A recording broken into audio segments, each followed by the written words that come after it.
terjawab dulu masa depan Papua seperti apa yang kita bayangkan gitu, sehingga itu yang bisa diperjuangkan. Ini beberapa gambar-gambar yang saya masukkan seperti paradoks gitu. Jadi ada kebaikan-kebaikan, tapi juga ada banyak persoalan-persoalan, kemudian jadi satu semuanya dan saling berinteraksi satu dengan yang lain. Dan presentasi saya ini saya ingin melihat meneropong masa depan Papua berdasarkan melihat apa yang menjadi realitas sekarang dan juga memikirkan peluang, tetapi kemudian menurut saya susah juga untuk memilah mana yang peluang, mana yang tantangan, karena seperti solusi adalah bagian daripada problem, menurut saya melihat tantangan dan peluang juga seperti itu. Nah, kita mulai dengan ini mungkin secara singkat. Saya pikir semuanya juga di sini narasumber, semuanya kita adalah narasumber dan pasti sudah sangat memahami konteks Papua. Tapi saya pikir memang kalau bicara soal masa depan Papua, tentu saja kita harus kembalikan kepada konteks Papua, bahwa Papua itu wilayah konflik gitu. Wilayah konflik dan konfliknya memang bersifat protracted, artinya konflik sudah berlarut-larut, ini konflik paling panjang di Indonesia, kemudian tidak hanya bicara soal konflik-konflik masalah keberadaan TPNPB versus TNI Polri ataupun persoalan-persoalan ideologi, tapi dia menjadi sangat protracted dan sangat berlarut karena juga ada persoalan-persoalan aspek-aspek konflik non-keamanan lainnya. Bicara soal aspek sosial, aspek budaya, bahkan sekarang kita bicara di Papua itu konflik-konflik identitas. Sekarang antara tensi-tensi Papua non-Papua itu menjadi sangat kuat juga, jadi sangat kompleks di Papua. Tapi juga saya pikir bicara masa depan Papua tidak bisa kemudian kita pungkiri bahwa ada konteks pelanggaran hak asasi manusia yang ada di masa lalu dan juga masa sekarang yang terus terjadi, maupun konteks-konteks kekerasan yang lain yang terus terjadi di mana-mana.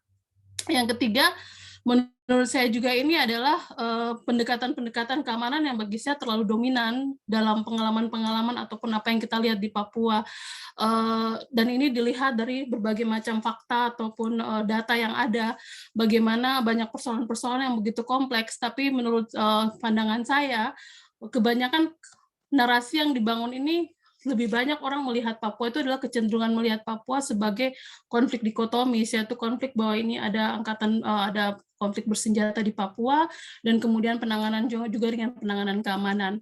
Apakah itu salah? Tentu saja tidak. Menurut saya memang penting kemudian ada pendekatan itu, tetapi kemudian juga harus diletakkan pada porsinya di mana pendekatan yang tepat sebenarnya yang dilakukan ketika ada kompleksitas problem, tetapi pendekatan yang paling dominan menurut saya kemudian tidak begitu match dengan kompleksitas persoalan. Konteks yang lain di Papua juga selain daripada pendekatan-pendekatan dalam tanda petik keamanan yang lebih dominan dan menjadi pendekatan yang paling laku sekarang, menurut saya persoalan lain juga adalah persoalan-persoalan krisis kemanusiaan. Nah, krisis kemanusiaan yang saya maksudkan di sini misalnya adalah kalau kita lihat di Papua ini kan ada persoalan-persoalan pengungsi yang kemudian menurut saya tidak mendapatkan porsi juga dalam diskusi-diskusi perdamaian, misalnya tentang bagaimana kita bicara masa depan Papua. Bicara masa depan Papua perlu membicarakan bahwa ada persoalan serius soal stigmatisasi kemudian yang diarahkan kepada berbagai macam pergerakan-pergerakan yang ada di Papua.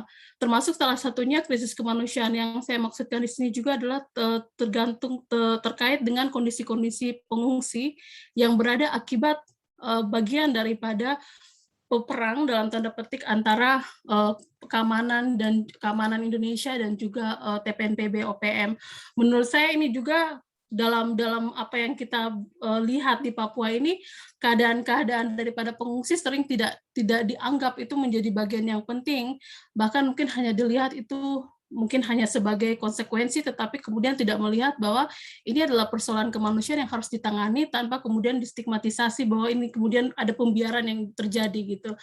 Anehnya pembiaran ini terhadap para pengungsi adalah juga sering dilakukan oleh pemerintah daerah juga, itu patut dikritisi juga. Jadi menurut saya ini adalah bagian atau konteks-konteks baru di Papua, yaitu ada krisis-krisis kemanusiaan, tapi kemudian tidak teradres dengan baik karena stigmatisasi akibat tadi konflik-konflik keamanan yang kemudian dikedepankan.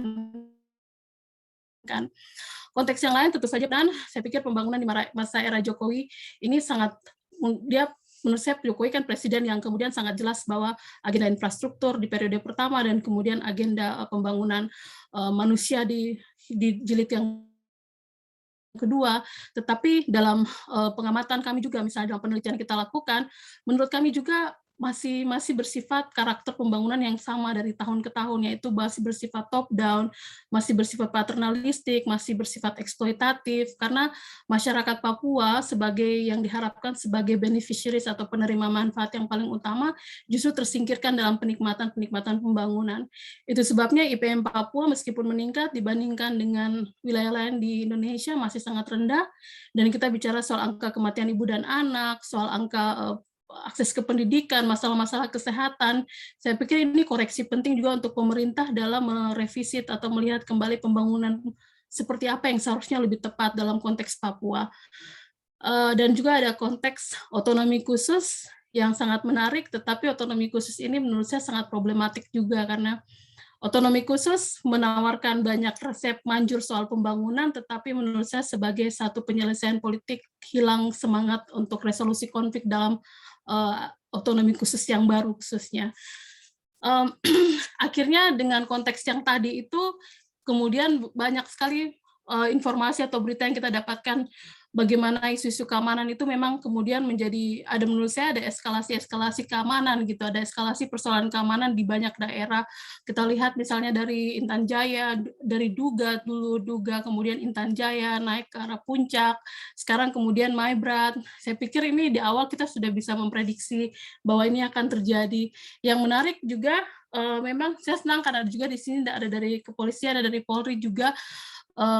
Ini menarik juga kemudian melihat, saya juga penasaran eskalasi kekerasan seperti ini sebenarnya karena apa? Apakah memang karena pendekatan keamanan yang tadi menjadi sangat masif, tapi juga kan pendekatan keamanan merespon juga konsolidasi TPNPB yang saya tahu gitu. Nah, ini juga menjadi pertanyaan saya gitu, eskalasi keamanan yang terjadi beberapa tahun terakhir yang membuat kita di Papua menjadi takut itu sebenarnya karena apa? Begitu faktor apa sebenarnya yang kemudian memicu eskalasi kekerasan, permasalahan-permasalahan keamanan dalam beberapa waktu tahun terakhir. Sehingga berita-berita sekarang kalau muncul tentang Papua ini paling sering sekali. Yang terakhir ini di Maibrat, dan saya pikir ini juga menjadi pertanyaan bagi kami gitu, melihat TPNPB yang menurut kita itu sekarang juga seperti semakin apa ya, semakin agresif atau semakin apa ya, perang ini semakin escalated. Itu juga menjadi pertanyaan kita, apa sebenarnya yang terjadi. Selanjutnya, selain persoalan-persoalan keamanan, kita diperhadapkan dengan persoalan-persoalan ekosop, ekonomi sosial budaya, dari konteks-konteks yang tadi. Saya pikir pembangunan yang sangat paternalistik dan top-down tadi juga, dan juga menyebabkan pembangunan eksploitatif itu menyebabkan berbagai macam narasi-narasi tentang masyarakat adat yang kemudian tergusur daripada hak-haknya, dan kasus-kasus seperti ini sudah semakin banyak dan semakin meningkat juga dalam beberapa tahun belakangan. Nah, kemudian pertanyaan yang menjadi bahan diskusi di sini juga adalah yang menjadi bagian terakhir daripada apa yang saya pikirkan.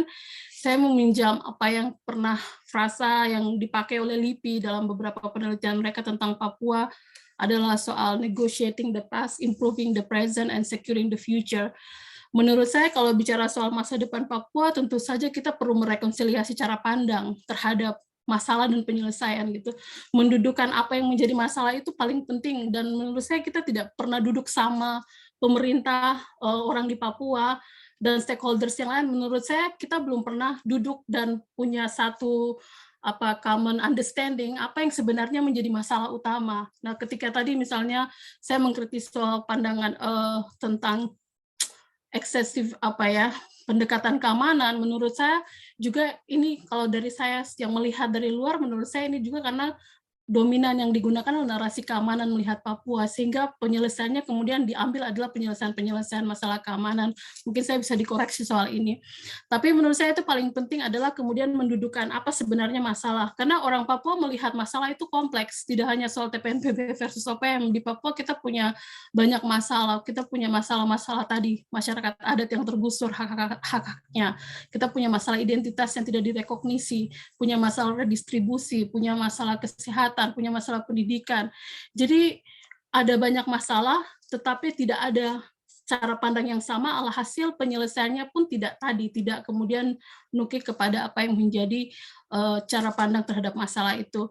Yang kedua, menurut saya adalah jelas kompleksitas masalah, maka harus ada political willingness baik daripada pemerintah, dalam hal ini pemerintah di Jakarta maupun pemerintah di Provinsi Papua, untuk dealing dengan kompleksitas yang ada, tidak hanya pada satu bagian permasalahan, tapi dealing dengan berbagai macam kompleksitas masalah itu.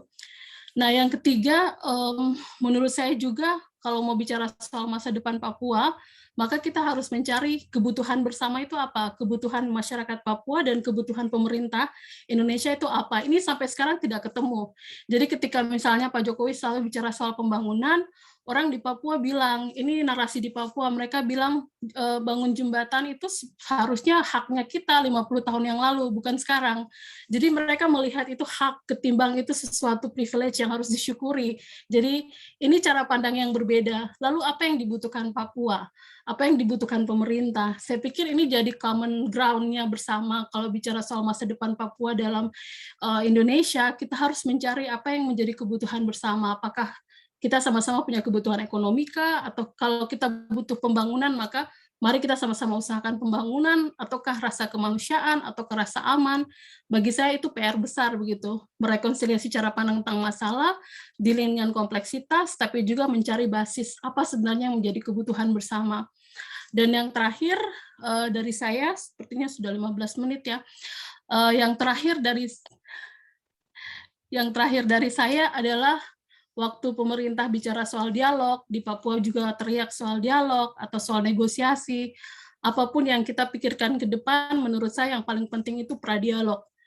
Mengkondisikan dialog sekarang itu menurut saya lebih penting. Dan bagaimana mengkondisikan dialog? Dialog itu saya bayangkan itu formal, boleh beberapa tahap. Tetapi yang paling penting itu adalah harus ada deeskalasi kekerasan dulu, harus ada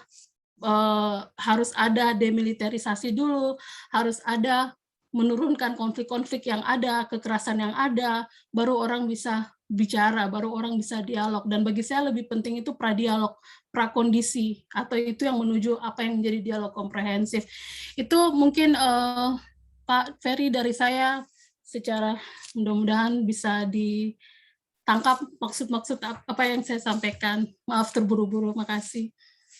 Baik, terima kasih Ibu Elvira, sangat komprehensif memaparkan tentang berbagai kondisi di Papua ya.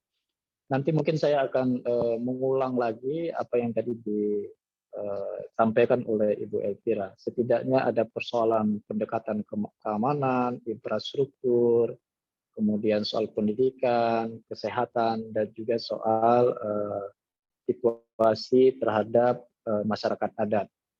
Nah, di sini juga ada Pak Adli Abdullah yang ahli di bidang hukum adat, yang juga sebagai staf khusus Kementerian ATR di bidang hukum adat.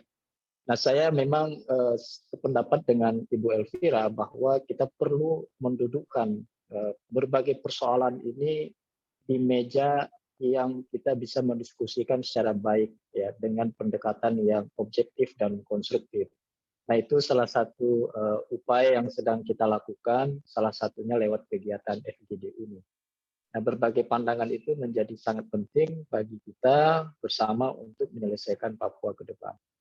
Nah, selanjutnya mungkin saya persilakan Pak Amiruddin Arahab dari Komnas HAM yang seharusnya tadi sebagai pembicara pertama. Pak Amir, semoga sudah hadir. Pak Amir, tadi Ibu Elvira sudah memaparkan berbagai pandangan terkait kondisi di Papua, dan saya mohon pandangan dan masukan Pak Amir yang juga sudah cukup lama mengurus Papua dan hari ini sebagai pimpinan Komnas HAM. Persilakan Pak, waktunya 15 menit. Ya, terima kasih Ferry. Ferry yang saya hormati, teman-teman saudara semua, ini kan diskusi sangat terbatas ya Fer ya. Benar. Nah, diskusi terbatas. Begini, dengan segala hormat saya ingin sampaikan kepada ibu bapak semua, saya ini kalau Ferry yang minta ini nggak bisa nolak saya. Kalau saya nolak berarti saya nggak bisa pulang kampung gara-gara dia. Nah jadi saya ingin sampaikan banyak hal yang terpikir, mungkin saya sampaikan 2-3 hal pokok ya. Karena begini, saya ini dalam isu Papua ini sudah disebut semua lini saya ikuti, ya. Nah, karena itu banyak diskusi yang saya ikuti, kita itu hanya berputar-putar aja gitu, tapi nggak tahu sebenarnya mau membereskan apa. Nah, kalau kita dengar dari Elvira, ketemu lagi, lama nggak ketemu. Halo Bang. Apa yang disampaikan Vira tadi, saya memaknainya sebagai apa yang disebut sebagai perasaan menjadi bagian dari suatu keadaan yang tidak bisa ditolak. Nah, oleh karena itu dalam kesempatan ini apa yang disampaikan tadi, saya mulai dengan satu hal. Pertama, yang paling perlu kita, kalau kita mau mendalami sesuatu persoalan sosial, yang paling penting kita pahamilah cara berpikir. Ya. Nah, kenapa ini penting? Karena kita tidak akan bisa menyelesaikan suatu masalah sosial kalau kita tidak tahu cara berpikir orang, ya, atau masyarakat dalam masalah itu. Nah, saya ingin katakan ini supaya kita menyadari ada persoalan berbeda cara berpikir, atau dalam konteks akademik orang sebut paradigmanya berbeda. Nah, perbedaan paradigma ini yang perlu kita pahami dulu supaya kita tahu jalan keluarnya. Kalau tidak nggak akan pernah keluar. Ya. Nah, kenapa ini saya sampaikan? Karena ada satu orang tua di pedalaman Papua sana katakan kepada saya, dia bilang, anak, kau mau bangun di jalan ini pakai emas sekalipun, ya, yang saya mau itu tidak akan itu. Nah, jadi itu cara berpikir. Apa cara berpikir itu? Nah, saya hadir di dalam suasana Papua yang sangat luar biasa berubah pada tahun 99. Saya hadir di tengah masyarakat Papua tahun 99. Ya, saya melihat perubahan itu berubah sangat luar biasa keadaan dari diam menjadi bergerak semua komponen. Nah, apa itu? Itu kemudian ya semua perubahan datang itu cara berpikir baru muncul. Artinya apa? Apa yang disampaikan dalam sebuah peristiwa besar di Papua disebut Kongres Rakyat Papua yang melahirkan Presidium Dewan Papua, itu tonggak dari menguatnya ya pandangan atau cara berpikir baru di Papua. Itu apa? Sejak itu dirumuskan oleh beberapa tokoh-tokoh di Papua. Apa itu Papua? Rumusannya kira-kira begini disampaikan. Menjadi Papua itu adalah korban. Papua itu adalah korban. Itu cara berpikirnya. Nah, sebagai korban, tentu dia tidak mau menjadi korban terus-menerus. Nah, pertanyaannya bagaimana kondisi yang menjadi korban itu ya bisa diobati, disembuhkan atau dipulihkan bahasa manusianya sekarang sehingga dia tidak lagi korban. Nah, sayangnya upaya untuk memulihkan itu ya tidak berjalan sebagaimana mestinya. Upaya pemulihannya itu apa? Melalui otonomi khusus. Ya, Anda ingat itu. Korban mau keluar susu, pemerintah bersepakat waktu itu membuat nasional platform kita waktu itu otonomi khusus. Sayangnya otonomi khusus itu tidak menyembuhkan rasa menjadi korban itu. Kenapa? Ada dua hal terjadi dalam otonomi khusus itu. Pertama, di tahun pertama otonomi khusus itu dijalankan, terjadi sebuah peristiwa yang sampai hari ini orang pasti ingat. Kalau nyebut satu ini orang bisa menangis, bisa marah, macam-macam. Dan peristiwa ini juga membuat kepercayaan menjadi tipis terhadap langkah-langkah untuk mengubah keadaan. Apa itu? Terbunuhnya Bapak Teis Eluai. Nah, ini jangan lupa. Banyak orang melupakan hal ini. Nah, saya ingatkan ini karena ini diskusi sangat terbatas dan kalangan akademik ya. Mudah-mudahan informasi dari saya ini bisa membantu kita memformulasikan masalah-masalah jalan keluar apa yang mau kita tempuh. Karena Ferry mengatakan saya, Bang, kita harus diskusikan jalan keluar. Nah, karena kondisi itu, akibat apa sekarang? Nah, kalau kita perhatikan, saya hampir mengenal semua tokoh Papua yang baru, ya, dan juga yang muda-muda sekarang, hampir saya kenal.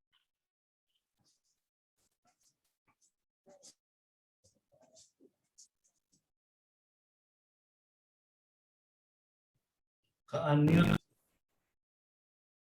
Amir ke-unmute. Bang, Pak Amir. Oke, kamu sendiri ya. Nah, muncul yang namanya kampanye azazi manusia. Ya. Apa sih yang dikampanyekan? Atau kampanye itulah merupakan bagian dari perasaan korban tadi itu. Apa yang dibangun kampanyenya? Ada paling tidak 3 hal. Ya. 3 ini sampai hari ini, Bung Ferry dan saudara ya, masih jadi soal. Dan selalu dikemukakan. Kenapa? Karena 3 hal ini belum ada jawaban yang agak sistematis itu. Nah, pertama, kalau Anda membaca semua literatur atau tulisan-tulisan baru tentang Papua, baik yang ditulis oleh dari dalam maupun ditulis oleh luar, akademisi macam-macam, Australia, dimanapun di Amerika, isunya ini aja. Nggak akan jauh dari 3 hal ini. Karena ini memang dibangun opini begitu. Pertama apa?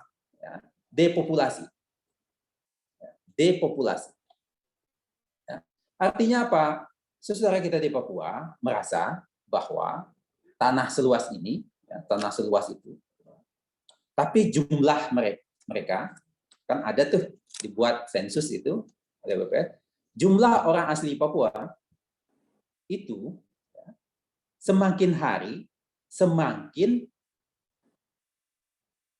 kurang dari jumlah yang masuk ke Papua. Kira-kira begitu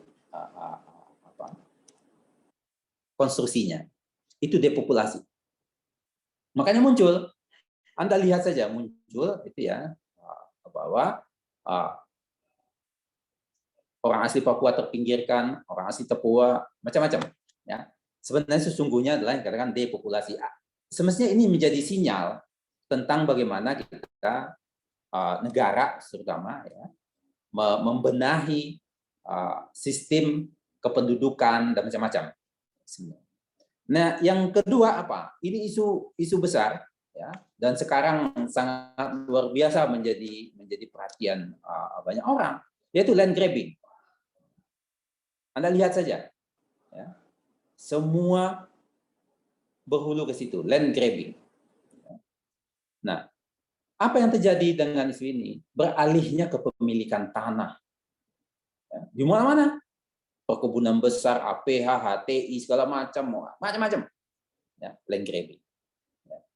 Makanya dipersoalkanlah rencana bikin perkebunan besar di Merauke sekian juta hektar, perluasan perusahaan tambang, perusahaan ini, macam-macam.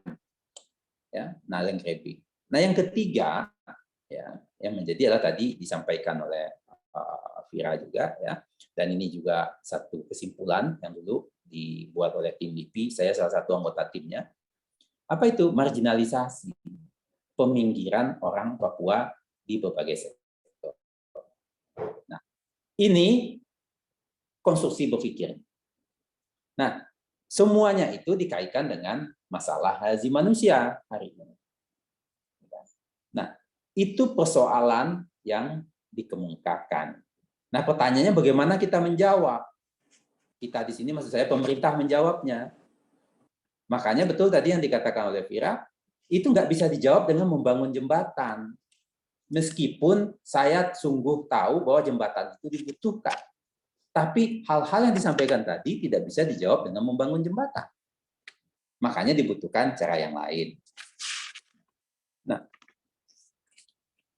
yang kedua soal yang ingin saya sampaikan juga, ya, sampai hari ini, ya, ini persoalan utama juga. Ya, kita kadang-kadang nggak mau ngakuinya, tapi ya itu yang jadi soal setiap hari muncul gitu, dan saya juga sering dari dulu sampai sekarang itu juga ditanya. Bahwa kita harus akui sekarang bahwa ada kelompok bersenjata di Papua. Nah, kelompok bersenjata ini eksis secara politik. Gitu. Nah, bagaimana cara jalan keluar menghadapi kelompok bersenjata? Ya. Orang-orang yang selalu berpikir bahwa negara harus menjadi Leviathan, selalu mengatakan, ya kalau ada kelompok bersenjata ya kita lawan senjata lagi. Kan begitu cara berpikir. Nah pertanyaannya sampai kapan itu? Sampai kapan? Nah maka saya berpikir, senjata lah ujung dari politik. Nggak ada orang bawa-bawa senjata karena nggak ada punya tujuan politik, kecuali dia mau merampok. Ini kan bukan itu. Nah makanya jalan politiknya mesti kita temui. Nah makanya dulu ya, muncul yang namanya istilah dialog, komunikasi konstruktif, macam-macam. Tujuannya Pak, ia mencari formulasi politik untuk menghentikan senjata yang menyala sebagai konsekuensi politik. Nah, adakah orang yang bisa melakukan ini hari ini? Saya nggak tahu, walau. Tapi saya merasa itulah soal.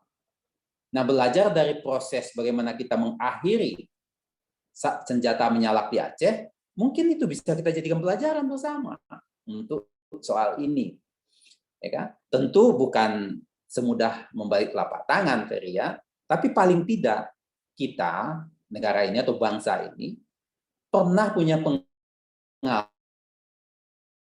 menyelesaikan senjata dengan duduk di meja.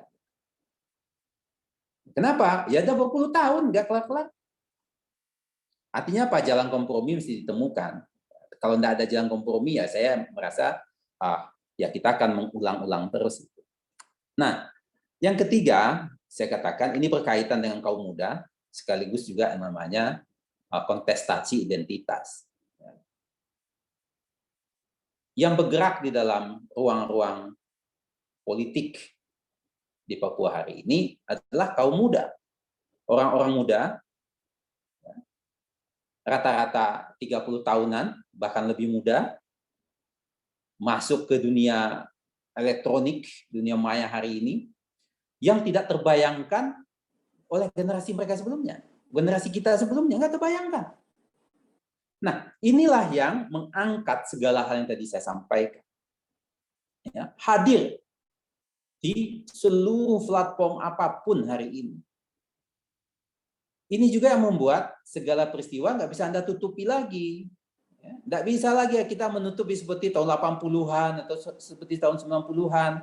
Kenapa? Kalau tahun 90-an kita baru menerima informasi, bisa sebulan kemudian, 3 bulan kemudian, bahkan sama sekali setahun baru kita tahu. Hari ini enggak, hitungan detik informasi berjalan.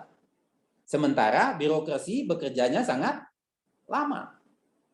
Saya pernah satu kali di Jenewa ditanya saya, ada peristiwa begini. Saya bilang, kita aja belum tahu, orang udah tahu di sini. Ya. Artinya apa? Dengan alat elektronik komunikasi di tangan hari ini, apapun yang terjadi di lapangan bisa sampai kemanapun. Nah, kesiapan untuk mengelola itu penting. Nah, itu yang tadi saya katakan juga berhubungan dengan Pak Amir, terima kasih Pak. Identitas kita, apa? Pak Amir, waktu semenit lagi ya Pak? Ya, sedikit lagi 2 menit ya. Nah, akhirnya kebangunlah sekarang situasi yang kita hadapi. Seperti berhadapan-hadapan identitas antara kami Papua dan mereka yang bukan Papua. Nah, inilah ruang atau situasi yang kita hadapi dalam menangani masa-masa Papua sekarang. Nah, dengan soal-soal yang tadi seperti saya sampaikan tadi, mudah-mudahan diskusi kita ini bisa memformulasikan kira-kira langkah-langkah yang paling rasional dan mungkin apa ke depan. Mungkin itu, Fer. Terima kasih. Assalamualaikum warahmatullahi wabarakatuh. Salam. Waalaikumsalam. Waalaikumsalam, Pak. Tadi nggak dibuka dengan assalamualaikum, diakhiri dengan assalamualaikum, Pak. Saya langsung saja ke Pak Adli. Tadi yang disampaikan oleh Pak Amir saya pikir cukup jelas ya. Ada beberapa masalah, salah satunya soal isu asasi manusia. Nah, karena mengingat waktu kita sangat terbatas dan masih banyak para narasumber, Pak Adli mohon izin, silakan Pak, waktunya 15 menit ya maksimal ya. Nanti mohon maaf kalau saya. Ya. Assalamualaikum warahmatullahi wabarakatuh. Saya menarik kemarin saya mau ketemu Pak Amir tapi ketemu Ibu Sandra ya. Tapi ini saya lagi di Aceh, kebetulan lagi ke Sandra COVID ini. Bapak Ibu sekalian, saya kira ini diskusi menarik yang saya hormati semua teman-teman dan ini terbatas, saya kira kita bisa lebih bebas. Saya apa yang telah dibahas oleh Ibu Elvira, Pak Amir, saya ini kebetulan ini sebenarnya sebelum ke kementerian adalah dosen hukum adat di Fakultas Hukum di Universitas Kuala dan lebih pendekatan adat. Makanya waktu saya diminta melihat oleh Bung Ferry bagaimana melihat Papua, maka ini saya lihat dalam konteks keilmuan saya sebagai dosen hukum adat. Saya kira setelah saya baca-baca ya tentang Papua ini, termasuk tulisan terbaru yang bagus, Indonesia dari Seberang Batas, Perjalanan Agustinus Wibowo di Kompas yang dirilis setiap hari sekarang ini, kita bisa melihat bahwa masalah utama itu salah satu masalah di Papua adalah masalah masyarakat adat, di mana dalam saya baca-baca dan itu sebenarnya sudah dikaji lebih dalam dulu oleh J. Van Baal, antropolog Belanda yang melihat tentang Papua di Animha. Dia melihat bahwa setiap suku itu memiliki tanah adat, tempat mereka tinggal, berburu, berladang, mengumpulkan jenazah. Jadi bagi mereka, bagi orang Papua ini, hasil kajian saya ini, tanah yang bisa dimiliki oleh suku dan tak ada tanah di bumi Papua yang tak ada suku pemiliknya. Makanya kalau kita lihat di Papua terjadi konflik, jadi perang, sebenarnya itu perang suku itu sekarang tadi dibahas oleh Bung Amir lebih pada konflik vertikal. Soalnya di Papua itu sering juga terjadi konflik vertikal. Kenapa terjadi konflik horizontal? Kenapa terjadi konflik ini? Karena pelanggaran tanah adat. Karena pelanggaran tanah adat di Papua bisa membawa akibat yang sangat serius. Yang paling ringan mungkin akan menimbulkan perkelahian. Maka termasuk di Papua itu saya lihat tari perang itu tari yang paling favorit. Karena sering terjadi perang antar suku dan di sana tidak ada bahasa persatuan karena masing-masing suku punya bahasa sendiri. Bahkan di Papua kita, Papua dan Papua Barat ada 270 bahasa. Kalau di Papua Nugini sampai 500 bahasa lebih. Tapi yang berat bisa menyebabkan pembunuhan. Maka itu bahkan perang suku terlebih lagi di pedalaman terpencil di mana polisi atau aparat negara tidak terlihat, hukum suku berlaku sangat kuat di sana. Makanya Bapak Ibu sekalian, saya lihat ini bagus yang dilakukan oleh para antropolog Belanda terhadap wilayah adat Papua dan itu sekarang telah diadopsi oleh Bappenas. Dibagilah Papua kepada 7 wilayah adat besar. Ada Domberai, ada Bomberai, ada Mipagu, ada Sereri, Mamta, Lavagu, dan Animha. Dan mungkin saya kira kita sudah tahu semua. Kemudian sekarang ini kalau saya lihat Bapak Ibu sekalian, penyelesaian masyarakat adat Papua itu harus dimulai dari hulu dan dilakukan secara pendekatan adat Papua. Saya kira termasuk kenapa seperti ada tadi kata Pak yang kasus Korindo, dia bisa menguasai tanah begitu besar di daerah Bovendigul, itu lebih karena dia bisa menguasai masyarakat adat walaupun dengan cara tipu-tipu. Walaupun sekarang baru sadar dia bayar uang 460 juta, dia bisa dapat tanah 600.000 hektar wilayah adat itu. Tapi yang penting pihak swasta ini dia bisa dengan pendekatan berbagai cara dia berusaha mempengaruhi tokoh-tokoh masyarakat adat. Makanya saya lihat teman-teman ini kita ini perlu juga kita kuatkan penguatan masyarakat adat di Papua dan pengakuan hak mereka. Bapak Ibu sekalian, sebenarnya kalau saya waktu baru 1 bulan di ATR BPN melihat bahwa kewenangan ATR BPN tentang tanah ini kalau di Papua itu hanya 9%. Yang lebihnya itu adalah berada di Kementerian Kehutanan, KLHK. Sebenarnya harus ada orang Kementerian Kehutanan di sini. Tapi untuk pengakuan adat masyarakat adat Papua ini saya kira ini perlu digagas dari sekarang. Karena dasarnya kita, Undang-Undang Dasar kita 1945, pasal 18B, negara itu baru masyarakat adat kita itu ada 2 konsep. Ada konsep asal-usul, ada konsep pengakuan. Jadi kalau sebenarnya kalau konsep masyarakat adat awal itu kan konsep asal-usul, lebih duluan lahir masyarakat adat, baru lahirnya negara.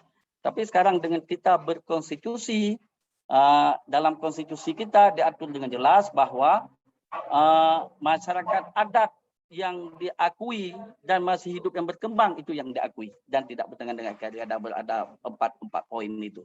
Jadi yang perlu dilakukan saya kira sekarang dengan adanya undang-undang otonomi Papua, khusus Papua yang terbaru telah perubahan Undang-Undang Nomor 2 2001 adalah bagaimana mempercepat adanya pengakuan masyarakat adat di Papua. Sehingga dengan adanya pengakuan masyarakat adat di Papua ini, itu menyebabkan bahwa hak-hak masyarakat adat itu terlindungi di Papua. Jadi itu bisa salah satu juga adalah mengurangi konflik. Karena jangan kita lihat konflik di Papua hanya konflik keamanan, juga terjadi ada konflik tentang masyarakat adat ini. Tapi saya lihat ada beberapa kabupaten telah melakukan pengakuan terhadap masyarakat adat. Telah lahir di sana hampir 2 SK Bupati dan 2 Perda tentang masyarakat adat. Yang pertama tentang adat Jayapura, ada Perda nomor 8 2016 tentang kampung adat, Perda nomor 8 2018 tentang penyelenggaraan pengakuan dan perlindungan dan pemberdayaan masyarakat adat dan macam-macam. Saya kira itu yang perlu didorong di sana. Baik. Pengakuan masyarakat adat dan pemindahan wilayah adat ini perlu sekali dilakukan secepatnya di Papua. Untuk apa? Supaya ada kepastian subjek dan objek hak atas wilayah adat. Kemudian penataan hubungan para pihak atas masyarakat adat dan wilayah adat dan pemberdayaan wilayah pengelolaan adat. Jadi kalau ada masalah tadi, ada kekhawatiran, saya lihat ini misalnya bahwa penduduk Papua hanya 3 juta, yang penduduk Papua asli hanya 1,8 juta, kemudian wilayah Papua hanya 8 kali Pulau Sumatera. Kita mungkin tidak, dengan globalisasi ini mungkin tidak mungkin kita larang orang untuk datang ke suatu wilayah. Tapi pengakuan hak wilayah, hak masyarakat itu penting. Saya pengalaman contoh Bapak Ibu sekalian, mungkin misalnya Pak Adli, mohon maaf Pak, waktu semenit lagi ya Pak. Apa? Waktu kita semenit lagi. Oke. Waktunya semenit Jadi, lagi. nanti dalam diskusi. Jadi yang perlu kita dorong sekarang adalah pertama pengakuan masyarakat adat, kedua perlindungan masyarakat adat, perlindungan hak ekonomi, sosial budaya dan wilayah adat melalui pemetaan dan perencanaan wilayah adat. Yang ketiga, pemberdayaan masyarakatnya dan penyelesaian konflik. Jadi melakukan penataan batas kampung dan wilayah adat untuk kepastian dan unit kerja penyelesaian konflik ini. Saya kira Bapak Ibu sekalian, bangsa yang besar adalah bangsa yang tidak melupakan asal-usulnya. Itu saya kira dari saya, mudah-mudahan ini sebagai pemantik diskusi kita pada hari ini tentang masalah Papua ini. Terima kasih karena waktu telah habis. Terima kasih Pak Adli. Penutupnya bagus. Bangsa yang maju adalah bangsa yang tidak lupa pada asal usulnya ya. Saya lanjut saja ke perwakilan dari unsur kepolisian. Tadi ada dari Baintelkam. Mohon izin Bapak, saya persilakan dari Baintelkam diwakili oleh siapa? Mohon dari Baintelkam, dari Mabes Polri. Tadi saya lihat ada di dalam forum ini. Silakan Bapak. Boleh memperkenalkan diri, Pak. Suaranya belum terdengar, Pak.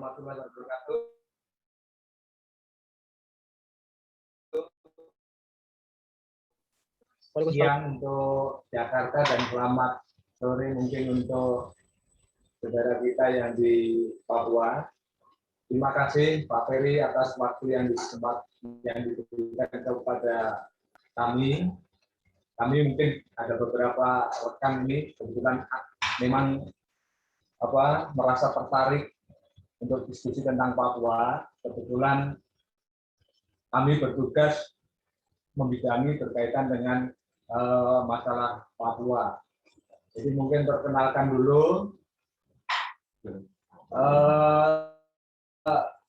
Saya Haryanto, Wakil Direktur Keamanan Negara Baintelkam Polri. Di kami juga salah satu kasubdit saya yang membidangi tentang Papua.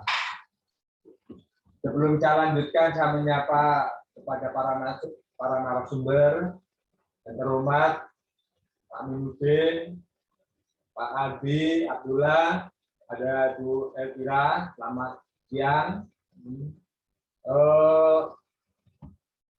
Diskusi tentang Papua ini sangat-sangat menarik. Ya. Tadi para narasumber sudah menyampaikan panjang lebar sesuai dengan disiplin ilmu dan latar belakang keilmuannya. Mungkin nanti kami dari Baintel Kampori akan memberikan beberapa penyampaian. Otomatis kami akan menyampaikan dari sudut pandang yang sempit, yaitu masalah keamanan. Bapak Ibu sekalian yang saya hormati, dari sudut pandang masalah keamanan, memang tadi Pak Abdullah atau Pak Amiruddin tadi juga sudah menyampaikan bahwa tidak dipungkiri di Papua ini memang salah satu daerah yang boleh dikatakan daerah konflik. Namun demikian, kalau kita perhatikan, Papua ini pada dasarnya tidak keseluruhan Papua sedang berkonflik. Kalau ada 28 kabupaten kota yang di Papua dan 14 kabupaten di kota di Papua Barat, semuanya tidak berkonflik, tapi hanya sebagian kecil saja. Nah, sedangkan kami selaku aparat kepolisian melihat dari konflik yang ada ini akan kita jadikan mengidentifikasinya menjadi 3 kelompok. Kelompok yang pertama adalah kelompok politik. Yang kedua adalah kelompok clandestine, dan yang ketiga adalah kelompok KKP itu sendiri. Dalam menangani 3 kelompok tersebut, kita membuat pendekatan-pendekatan yang berbeda di antara satu dengan yang lainnya. Memang kadang-kadang orang memperhatikan, apalagi media massa, akan lebih suka memperhatikan masalah konflik yang langsung berhadapan-hadapan dengan aparat keamanan, dan itulah yang jadi fokus perhatian, dan apalagi media massa itulah yang diangkat, yang kadang-kadang pemberitaannya sampai berulang-ulang. Sedangkan apa yang kita lakukan, kita tidak terfokus ke masalah penanganan konflik kelompok-kelompok bersenjata. Kita melakukan pendekatan-pendekatan dari mulai preventif, dan penegakan hukum. Dan kami, kepolisian, menangani masalah Papua bukan hanya menangani apa yang terjadi, apa yang sedang terjadi di Papua. Kita menangani Papua, tapi dari luar Papua. Mungkin perlu kita sampaikan pada kesempatan yang baik ini. Kita pendekatan preventif itu, kita punya prioritas. Ada 16 provinsi, kalau kita Polda. Yang ada saudara-saudara kita dari Papua, apakah itu mahasiswa, pelajar, mungkin komunitas-komunitas ataupun kelompok-kelompok dari saudara-saudara kita, yang selama ini kita lakukan pendekatan-pendekatan melalui komunikasi, dialog dengan saudara-saudara itu. Yang lebih banyak kepada adik-adik kita pelajar dan mahasiswa. Kewilayahan, para direktur di kewilayahan itu ada program-program yang memang kita arahkan ke adik-adik kita para pelajar, para mahasiswa, para swasta. Jadi kita ajak komunikasi bagaimana kita melakukan tugas dengan mengacu kepada Impres nomor yang nomor 9/2020, di mana di Impres tersebut menangani permasalahan Papua itu melalui pendekatan kesejahteraan. Nah, itu kita lakukan yang ada di luar Papua, di 16 Polda atau di 16 kabupaten.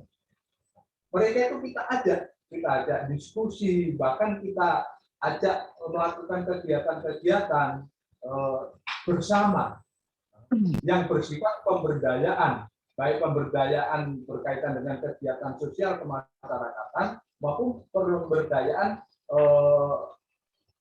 secara ekonomi. Pak Arianto, selanjutnya, Bang izin Pak, waktu tinggal semenit lagi ya Pak? Oh ya. 1 menit lagi. Oke. Sedangkan yang di Papua sendiri mungkin Bapak-bapak juga mendengar apa namanya program Bimas Noken. Nah, Bimas Noken ini dibumingkan sekarang yang menjabat Wakapolda Papua, Pak Eko, Brigjen Eko. Brigjen Eko itu dinas pertama kali di Papua sampai karir yang sekarang ini jadi Wakapolda itu menggelorakan namanya Bimas Noken. Bimas Noken ini visinya adalah pendekatan secara kesejahteraan, pemberdayaan di bidang ekonomi, sosial, dan pendidikan di Papua sana. Sedangkan sedikit lagi, sedangkan yang berkaitan dengan masalah keamanan, memang kita ada penanganan penegakan hukum, dan mungkin yang jadi sorotan akhir-akhir ini adanya penetapan pemerintah KKB adalah bagian terorisme. Tapi perlu kami perjelaskan bahwa yang dinyatakan sebagai terorisme itu bukan identitas, bukan suatu kelompok, bukan suatu mungkin perkumpulan, tapi orangnya yang memang melakukan tindak pidana yang bisa secara unsur pelanggarannya masuk kategori terorisme, dan itu orang sudah disebut namanya.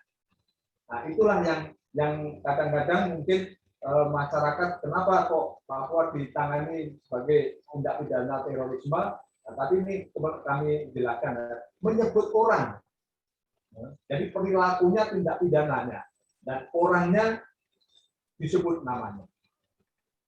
Demikian mungkin sepintas penjelasan dari saya, mungkin nanti lebih diskusinya yang kita bahas bersama. Terima kasih. Wassalamualaikum warahmatullahi wabarakatuh. Waalaikumsalam. Terima kasih Pak Arianto sudah berkenan hadir. Mohon maaf tadi saya tidak memperkenalkan di awal. Ada beberapa poin penting tadi yang disampaikan juga oleh Pak Haryanto. Nah, mungkin nanti bisa menjadi bahan diskusi. Nah, sekarang saya mau ke Ibu Lalan, antropolog yang melakukan penelitian soal Papua. Tadi Pak Ati juga menyebutkan perlu ada pendekatan antropologi. Kemudian dari Baintelkam tadi sudah menyebutkan bagaimana pendekatan keamanan yang lebih mengedepankan preventif, dan penegakan hukum. Bu Lala, saya minta waktunya 10 menit, Bu. Pengalaman Ibu dan pandangan Ibu soal Papua.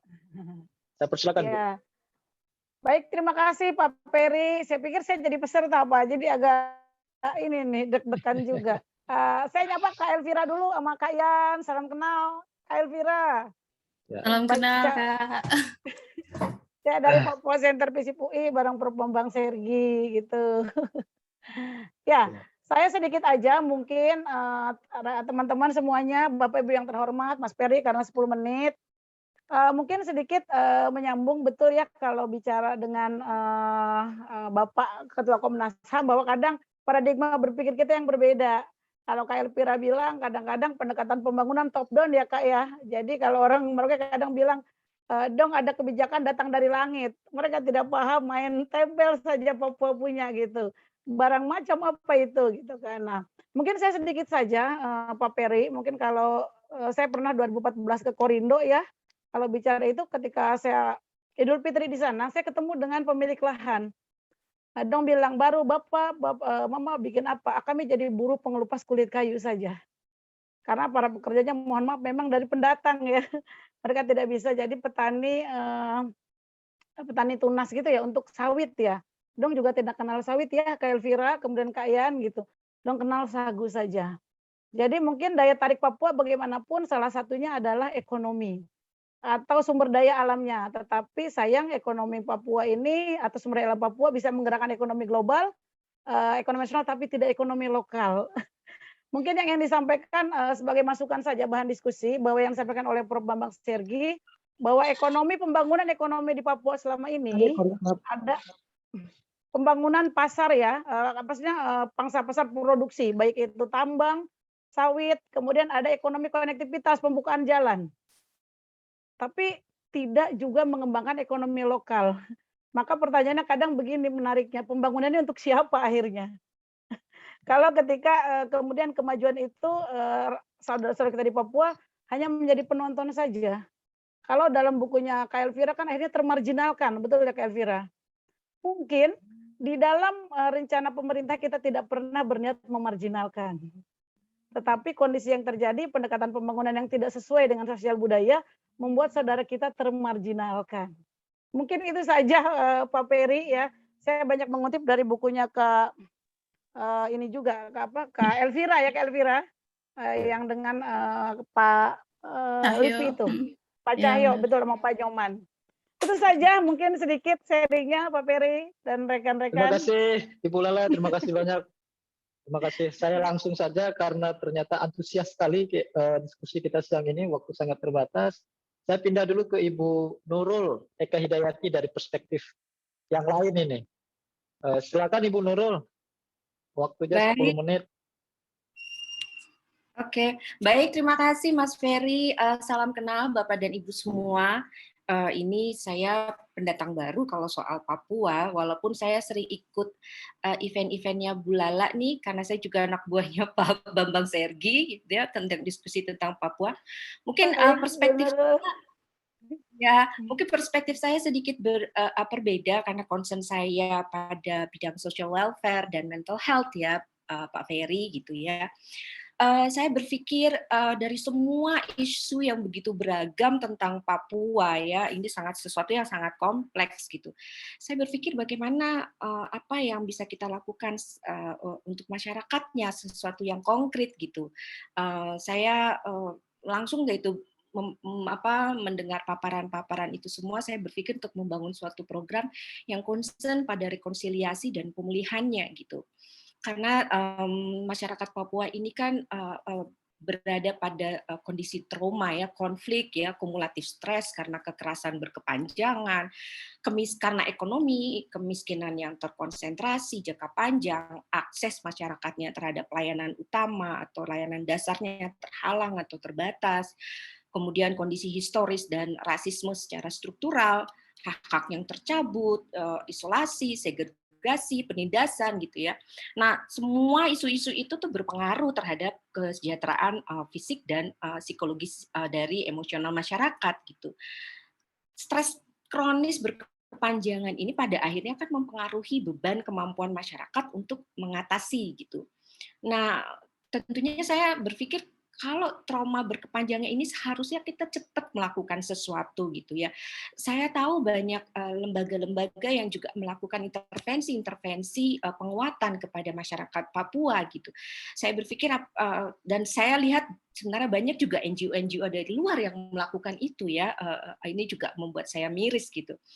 kita perlu gitu untuk menuntut suatu pendekatan pembangunan masyarakat yang menciptakan perbaikan yang berkelanjutan untuk kondisi sosial dan fisik mereka. Contohnya misalnya gitu, kalau kita punya kesempatan untuk mengembangkan sebuah program trauma informed community building, membantu masyarakat untuk memutus mata rantai trauma ini. Karena trauma yang berkepanjangan bisa menurun pada generasi berikutnya. Jadi kalau orang tua mengalami stres kronis dan trauma yang terus-menerus gitu ya, bisa menurun pada DNA-nya sehingga keturunannya nanti juga bisa memiliki mekanisme trauma. Trauma juga bisa menurun pada anak karena melihat bagaimana orang tua atau lingkungan di sekitarnya itu berespon terhadap trauma. Sehingga perbendaharaan anak-anak terhadap alternatif respon terhadap tekanan juga menjadi terbatas gitu. Nah, memutus mata rantai trauma demi generasi Papua yang lebih sejahtera secara fisik, psikologis, emosional, dan sosial itu menurut saya sesuatu yang menjadi prioritas gitu ya. Kita udah berada pada titik ini, tapi kita punya harapan untuk masa depan Papua gitu. Mereka yang mampu menghadapi tekanan, membangun kekuatan, resiliensinya, ketahanannya, kelentingannya, baik buat diri sendiri. Kalau dia sudah mampu membangun itu untuk diri sendiri, maka dia bisa membantu masyarakat sekitarnya juga untuk membangun kekuatan. Kemudian membangun kohesi sosialnya gitu ya, mendampingi mereka masyarakat sesamanya dalam perjalanan menuju recovery dari trauma gitu. Dan ini sesuatu yang menurut saya adalah program yang jangka panjang bagi masyarakat Papua gitu. Ya kita bisa memulainya dengan berbagai program kecil gitu ya, atau pilot project yang kecil gitu, bangun jaring masyarakat, melibatkan masyarakat gitu. Saya pikir kita udah punya banyak perbendaharaan seperti apa gitu. Cuma kan intinya adalah bagaimana kita bisa memulainya, Mas Ferry gitu. Dan memang walaupun ini ada peluang, bukan berarti nggak ada tantangan. Saya memperhatikan tantangannya adalah kurangnya kepercayaan, kurangnya kohesi sosial, stabilitas, keandalan gitu ya. Dan saya khawatir trauma ini juga pada akhirnya menurunkan kemampuan masyarakat untuk melihat masa depannya gitu. Karena tekanan yang terus-menerus sehingga mereka merasa tidak berdaya, kurang rasa memiliki terhadap masyarakat gitu ya. Belum lagi pada kedalaman dan kompleksnya kebutuhan masyarakat. Saya pikir kalau program ini kita bisa mengembangkan suatu kurikulum untuk membangun ketahanan masyarakat ini gitu ya, ini juga bisa menambah bukti-bukti ilmiah tentang penanganan konflik di Papua. Gitu Mas Ferry. Baik, saya sangat mendukung itu program trauma healing ya atau pemulihan bagi korban di Papua atau bagi masyarakat generasi muda. Saya minta waktu Pak Sade Bimantara dari Kementerian Luar Negeri. Pak Sade masih ada di sini. Bapak mohon izin pandangan. Silakan Pak Sade. Pak Ferry, terima kasih, senang bertemu lagi dengan Pak Ferry, Bu Lala, Kakak Fira, Nurul, dan teman-teman semua, Pak Adli Abdullah, ya, Pak Imron Rashid juga. Tadi ada Pak Amiruddin juga. Ini senang sekali nih kami dapat bertemu dalam forum diskusi FGD ya untuk mengupas terkait dengan topik bersama yang kita sangat perhatikan. Sebenarnya saya ini dari Kementerian Luar Negeri, Direktur Eropa 1, kami menangani isu Papua itu sebenarnya lebih ke terkait dengan intermestiknya ya, apa yang terjadi di dalam negeri ya tentu akan berujung juga ketika kami ada di luar negeri begitu ya. Jadi terkait dengan pembangunannya, kesejahteraan, dan bahkan juga ada berbagai isu HAM contohnya. Nah ini dampaknya ada kemudian kami yang sebagai frontline di depan gitu ya, baik di perwakilan kami di Jenewa, di New York maupun di Pasifik ya, di Australia, Selandia Baru, dan di kawasan Pasifik itu kita sering mendengarkan sejumlah keluhan ataupun berbagai pandangan dan masukan begitu ya. Nah, dalam konteks ini saya hanya ingin share beberapa hal saja, Pak Ferry. Yaitu yang paling utama adalah pendekatan kita itu sebaiknya seperti apa begitu ya. Tadi Kakak Vira sudah menyampaikan berbagai ragam permasalahan yang ada di dalam sana, dan juga Ibu Lala juga sempat ada mengutip sejumlah hal yang dari tulisan LIPI ya. Nah ini terbagi menjadi dua, saya rasa ini pendekatan yang sebaiknya kita lakukan ya. Yang bagian pertama itu adalah di luar negerinya. Di luar negerinya itu kita pendekatannya adalah bagaimana meraih hearts and minds dari penduduk setempat begitu ya. Nah di Papua pun begitu. Nah ini bagian di dalam negerinya. Nah bagian di luar negerinya itu kalau kita mau membuat suatu formula mungkin biar mudah mengingatnya, ini ada 4K ini di dalam penanganan untuk isu ini di luar negeri. 4K. Yang K pertama itu adalah kepercayaan masyarakat internasional, bagaimana kita bisa meningkatkan kepercayaan masyarakat internasional terkait dengan Indonesia pada umumnya dan Papua pada khusus begitu. Yang kedua adalah K keduanya itu adalah kerjasama pembangunan dan kemanusiaan yang kita jalin dengan sejumlah negara di luar negeri untuk membangun rasa kepercayaan itu dan meraih hati dan simpati mereka gitu ya. Yang ketiga adalah kemitraan solid dan saling menghormati dengan sejumlah negara.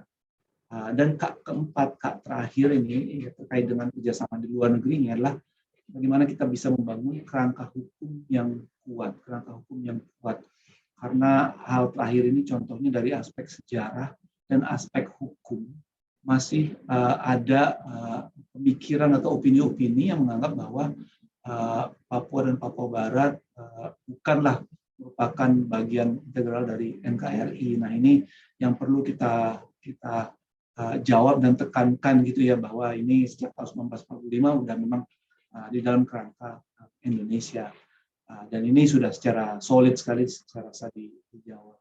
Nah ini bagian yang di luar negerinya Pak Ferry. Bagian dalam negerinya sekarang, bagian dalam negerinya seperti yang sudah selama ini terus dibahas ya. Kalau kita bisa mengabstrakkan dan mengkompres menjadi suatu formula, ini ada 4P jadinya, 4P. Yang P pertama itu adalah pembangunan dan kesejahteraan Papua ya. Ini pembangunan fisik, pembangunan manusia, dan juga pembangunan budaya maupun hal lainnya, sosial begitu ya. P2-nya itu adalah penyelesaian kasus-kasus HAM. Nah ini penyelesaian kasus HAM baik yang berat maupun yang ringan di masa lalu itu sangat penting untuk kita lakukan demi keadilan dari semuanya ya, termasuk keluarga yang terdampak dan juga viktimnya maupun masyarakat lainnya di Indonesia. Yang ketiga adalah kedepannya penegakan hukum dan HAM. P ketiganya adalah penegakan hukum dan HAM untuk memastikan bahwa standar dari penegakan hukum dan HAM ini memang standar nasional kita dan bahkan juga standar internasional yang dijalankan, dilaksanakan oleh seluruh unsur, seluruh elemen, baik dari kementerian, lembaga, aparat keamanan dan kepolisian maupun masyarakat semuanya. Dan yang terakhir adalah P keempat ini, P4 adalah penguatan institusi pemerintahan. Penguatan institusi pemerintahan. Tadi disampaikan bahwa contohnya Otsus maupun kue pembangunan ini belum dirasakan oleh seluruh elemen masyarakat di Papua dan Papua Barat. Saya rasa permasalahan ini bukan saja terjadi di Papua, tapi juga terjadi di wilayah lain di Indonesia ya. Ketika governance, ketika pemerintahan di daerah maupun di pusat kurang kuat secara institusi, anggaran yang dikasih walaupun sangat besar sekalipun itu susah untuk mengalirnya ke bawah begitu ya. Namun kalau governance yang baik, korupsinya minim atau bahkan tidak ada, kemudian perencanaannya sangat baik dan eksekusi juga optimal, saya rasa yang akan merasakan pembangunan ini juga akan jauh lebih banyak dibandingkan yang sekarang ini. Nah, Bapak Ibu, saya juga ingin sharing terkait dengan pendekatan kita yang di luar negeri, 4K itu. Kita diplomasi kita bekerja terkait dengan pertama aspek image, aspek citranya ini. Kita melakukan sejumlah diseminasi ya terkait dengan berbagai capaian di Indonesia maupun berbagai hal yang masih kurang di Indonesia, khususnya di Papua, sehingga persepsi masyarakat internasional terhadap Indonesia, terutama terkait dengan Papua, itu bisa membaik begitu ya. Namun ini semua juga tergantung pada apa yang terjadi di dalam negeri. Yang kedua yang kita jalankan K2 ini itu adalah kerjasama pembangunan dan kemanusiaan. Nah, ini sudah kita lakukan dengan sejumlah negara Pasifik, contohnya dengan PNG, Solomon Island, Fiji, Vanuatu, dan lain-lain. Ketika ada bencana alam di sana, kita juga membantu mendukung dengan berbagai bantuan materi begitu ya, tenda, makanan, dan bahkan juga mobil dan ambulans dan lain-lain seperti itu. Aspek kemitraan, nah ini yang ketiga adalah kemitraan solid yang kita bangun tidak hanya dengan pemerintah, namun juga dengan parlemen dan juga sejumlah LSM maupun elemen atau kelompok masyarakat gereja, contohnya di kawasan Pasifik maupun Afrika maupun Karibia dan di luar negeri lainnya. Kemudian yang keempat adalah aspek hukum. Nah, seperti sebelumnya saya jelaskan, ini juga kita lakukan contohnya di PBB, di Jenewa maupun di New York dan di sejumlah negara lain untuk memastikan bahwa kepentingan kita terkait dengan aspek hukum ini bisa terjaga. Mungkin sedikit yang saya bisa sharing, Pak Ferry, tentang rumusan menurut pandangan saya pribadi gitu ya, bagaimana kita bisa meraih hati dan simpati masyarakat di Papua maupun masyarakat di luar negeri dengan formula 4K dan 4P. 4K di luar negeri, 4P di dalam negeri. Demikian Pak Ferry, terima kasih atas waktunya. Terima kasih Pak Sade, formulanya menarik ini, 4K dan 4P ya. Jadi pendekatan luar negeri dan pendekatan di dalam negeri. Ini informasi yang sangat penting dan berguna buat kita bersama melihat bagaimana kerja yang sedang dilakukan oleh Kementerian Luar Negeri ini Pak Sade ya. Oke, saya lanjut lagi ke Ibu Susiana Afandi, Komisi Perlindungan Anak Indonesia. Ibu, silakan, waktunya 10 menit ya Bu ya. Terima kasih Mas Ferry. Ya, kalau kami melihat dari perspektif hak asasi anak ya, bahwa bagaimana kemudian memotret permasalahan terkait pemenuhan dan perlindungan anak-anak di Papua.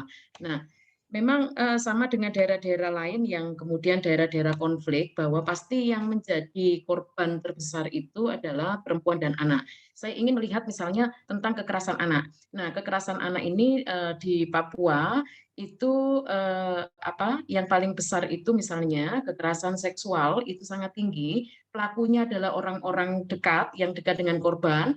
Terus kemudian ada yang pelaku dewasa, kemudian pelaku anak-anak, korbannya juga anak-anak. Yang terjadi banyak di sana itu di distrik Abipura dan di kota Jayapura.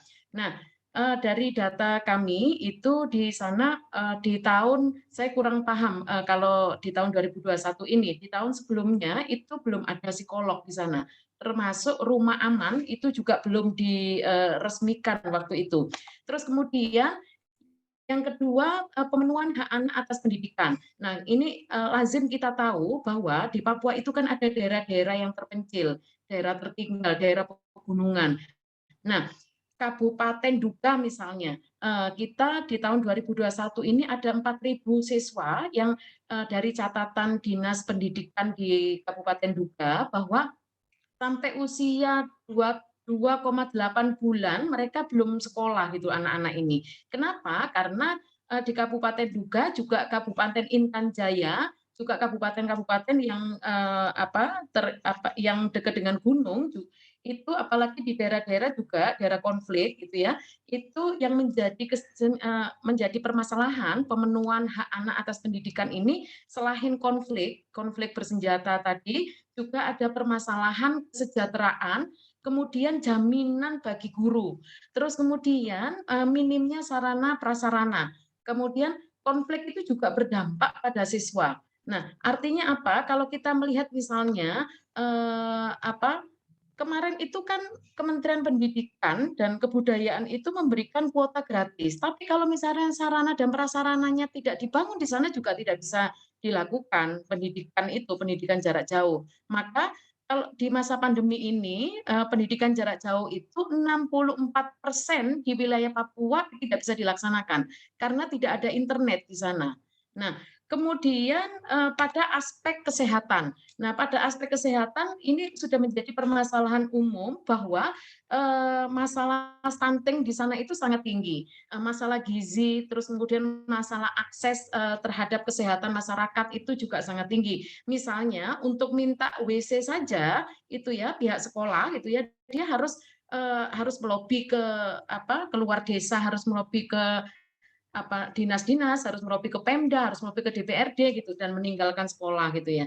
Jadi kemudian nah itulah yang kemudian yang paling terdampak itu adalah anak dan perempuan di dalam situasi konflik, apalagi konflik yang di situ sumber daya alamnya sangat besar. Demikian Mas Ferry, terima kasih.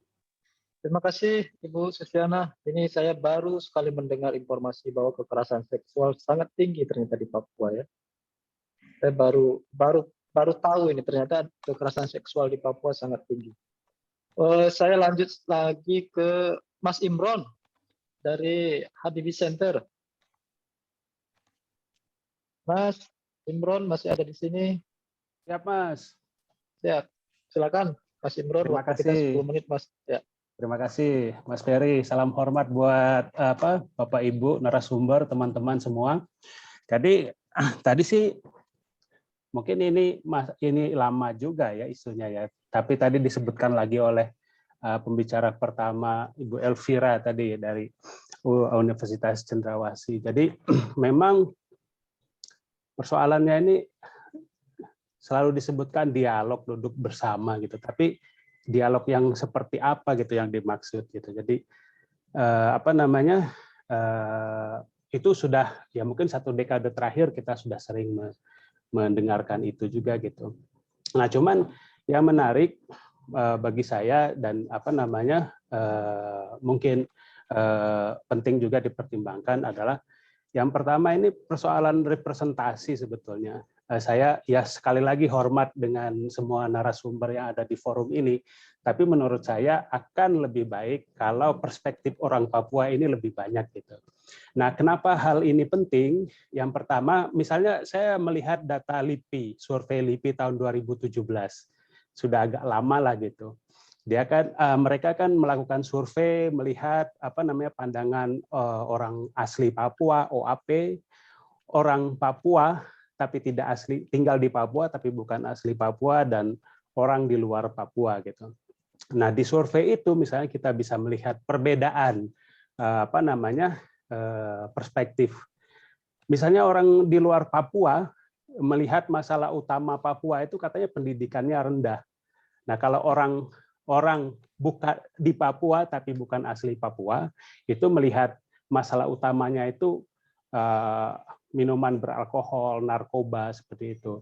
Nah, tapi orang Papua asli OAP gitu, orang asli Papua menyebut masalah utamanya itu pelanggaran HAM. Jadi ada perbedaan pandangan di situ gitu. Nah, ini yang harus disadari bersama dulu gitu sebelum kita membicarakan beberapa hal yang lain. Nah, perlunya dialog juga untuk melihat jangan-jangan kita bicara soal masa depan Papua dari perspektif orang luar Papua semua nih, bukan dari perspektif orang Papuanya gitu. Itu kan jadi soal juga yang perlu dipertimbangkan. Nah, yang kedua menurut saya yang penting juga ya tadi juga sudah disinggung mengenai pasukan bersenjata gitu, orang-orang bersenjata yang kekerasan baru saja kita dengar beberapa hari yang lalu 4 orang tewas anggota TNI misalnya gitu. Tadi juga disebut misalnya bagaimana dari Pak Intelka menyebut misalnya ada ya dikelompokkan sebagai teroris gitu. Nah, kalau kita melihat ke belakang katakanlah data dari Global Terrorism Dataset, OPM itu sudah diklasifikasikan sebagai teroris itu sejak lama. Sudah lama sekali itu gitu. Nah, kita ini kan baru ribut karena ada aspek politik di situ yang harus diselesaikan. Saya sangat sependapat dengan ya apa yang disampaikan oleh Pak Amiruddin tadi bahwa ya senjata itu tidak selalu harus diselesaikan dengan senjata juga gitu. Ada contoh-contoh bagus di mana persoalan senjata itu bisa diselesaikan di atas meja. Kita punya Aceh misalnya yang success story lah gitu di Indonesia. Banyak sekali juga contoh-contoh di belahan dunia yang lain. Nah, tetapi penggunaan senjata untuk merespon senjata, contoh negatifnya juga banyak gitu di beberapa tempat lain. Irlandia misalnya yang ya panjang sekali lah itu ininya persoalannya. Nah, yang ketiga menurut saya yang penting juga ke depan ini persoalan pembangunan di Papua. Misalnya kalau melihat apa yang disampaikan oleh salah satu donor ya yang lama bekerja di Papua itu USAID misalnya menyebutkan bahwa persoalan utama pembangunan di Papua itu yang pertama memang ya kapasitas pemerintah daerah itu lemah ya, dari mulai perencanaan pembangunannya, penganggarannya, masalah ya, eksekusinya, ditambah lagi dengan lemahnya partisipasi masyarakat gitu. Itu. Nah, ada lagi misalnya masalah yang lain ya, tadi sudah disebut juga mengenai marginalisasi lah gitu, khususnya marginalisasi masyarakat adat. Terus kapasitas CSO-nya juga minim misalnya di situ. Nah, saya kira ke depan untuk melakukan untuk mencapai Papua yang lebih baik, ya itu semua harus dibalik. Jadi kalau ini ya harus ada afirmasi, mau bagaimanapun juga misalnya kekerasan terhadap perempuan, marginalisasi terhadap perempuan, ya tentu saja harus ada afirmasi. Tetapi itu tidak bisa dilakukan kalau kapasitas pemerintah daerahnya juga lemah. Jadi ya dalam konteks pembangunan ya memang harus ditingkatkan juga kapasitasnya. Nah, terkait dengan kekerasan, kebetulan tim kami di The Habibie Center ini punya data yang cukup panjang. Memang kami melihat bahwa ada pola dan penyebaran kekerasan itu memang agak berbeda. Jadi ya Papua seperti disebutkan oleh Intelkam Polri tadi juga ya tidak bisa digebiah-uyah semua Papua ada masalah separatis misalnya begitu ya. Tetapi ada pattern-pattern tertentu, ada penyebaran-penyebaran yang berbeda. Tadi misalnya dari sudah disebutkan juga bahwa KDRT, kekerasan seksual, kriminalitas itu banyak di kota-kota, misalnya Jayapura, Abepura, dan lain-lain. Perang suku misalnya kalau kita lihat ya, beberapa waktu terakhir itu kan misalnya ada juga di daerah Mimika segala macam gitu. Beda lagi dengan Sorong. Nah misalnya kalau daerah puncak yang daerah gunung itu ya memang konsentrasi kekerasan-kekerasan separatis, kontak tembak dan lain-lain. Begitu Mas. Baik. Mas Imron, terima kasih banyak Mas pandangannya. Saya langsung ke Pak Yan Kris di Manokwari, mungkin sudah sore. Pak Yan, masih ada di sini?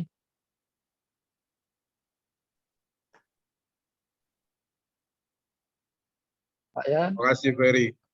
Ya, silakan Bapak. Waktu kita 10 menit, Pak. Ya, makasih Ferry dan semua. Saya kira saya hanya bicara sedikit saja bahwa kan kalau dari pemetaan masalahnya tadi sudah banyak orang yang bicara, saya hanya bicara tentang beberapa hal yang penting diperhatikan saja. Dalam konteks penyelesaian persoalan di Papua itu kan ada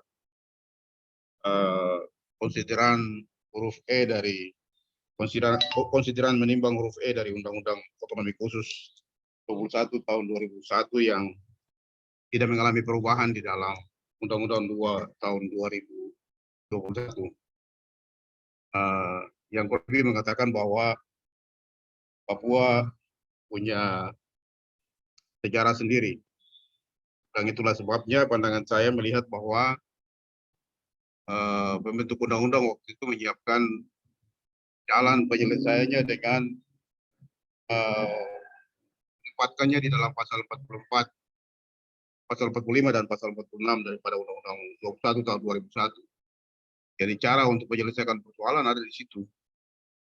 Yang sayangnya selama kurang lebih 20 tahun waktu berlangsung, bagian itu sama sekali tidak disentuh. Seperti tabu negara takut begitu untuk menyentuh bagian itu. Padahal itu penting sekali. Perintahnya di situ kan jelas. Supaya negara dipandang menghormati hak asasi manusia dari orang Papua, maka bentuk perwakilan Komnas HAM di Jayapura sudah ada dibentuk.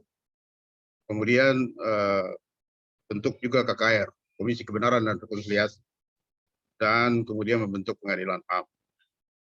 Nah, dua institusi yang terakhir ini kan sampai sekarang tidak pernah didiskusikan, seperti takut begitu untuk didiskusikan. Nah,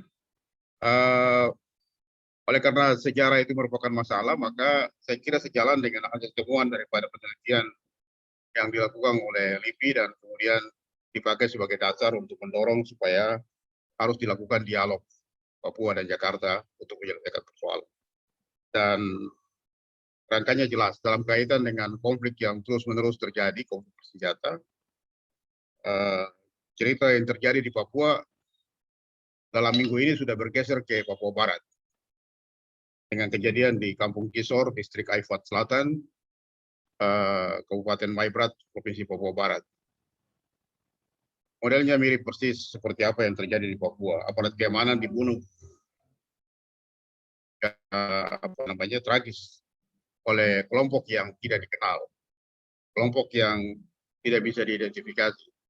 Tapi buru-buru selalu ada pernyataan kurang lebih beberapa jam atau beberapa detik atau beberapa menit atau beberapa hari kemudian mengklaim bahwa ini adalah perbuatan daripada kelompok kriminal sipil bersenjata atau kelompok separatis teroris bersenjata macam begitu. Dan itu tidak pernah akan menyelesaikan masalah. Menurut saya jalan penyelesaian yang terbaik adalah harus mendorong supaya dilakukan dialog. Dialog di antara masyarakat Papua bersama-sama dengan pemerintah, dan dialog itu harus dimulai. Tidak bisa dianggap sebagai sesuatu yang harus dimulai supaya dimulai dari tema-tema yang paling ringan, sebagaimana yang kita bicarakan pada hari ini, dan masuk sampai pada tema yang paling berat, termasuk bicara tentang aspek sejarah yang tadi jelas-jelas diatur di dalam sebuah undang-undang negara yang namanya Undang-Undang 21 tahun 2001 tentang otonomi khusus. Saya pikir itu saja catatan dari saya. Terima kasih, Ferry. Terima kasih, Pak Yan. Tadi Pak Yan mengingatkan lagi kita soal Komisi Kebenaran dan Rekonsiliasi, kemudian dialog antara masyarakat Papua dengan pemerintah. Ini juga bagian dari pemulihan, nyambung tadi dengan Ibu Eka dan Ibu Suskiana tadi ya. Saya ke Aceh, ke Ibu Suraya Kamaruzaman, pengalaman Aceh. Bu Ayah sudah hadir, Ibu 10 menit ya Bu. Oke, baik. Ferry, Assalamualaikum warahmatullahi wabarakatuh. Selamat sore semuanya. Senang sekali, salam kenal buat sebagian yang saya baru ketemu hari ini. Banyak belajar soal Papua hari ini saya. Terus terang saya bukan ahli Papua, hanya punya banyak teman-teman perempuan, sahabat Papua, dan beberapa kali teman-teman Papua aktivis juga datang ke Aceh dan kami saling belajar bersama. Nah, satu catatan yang sangat penting yang saya ingat dan yang dituliskan oleh Suzan sebenarnya.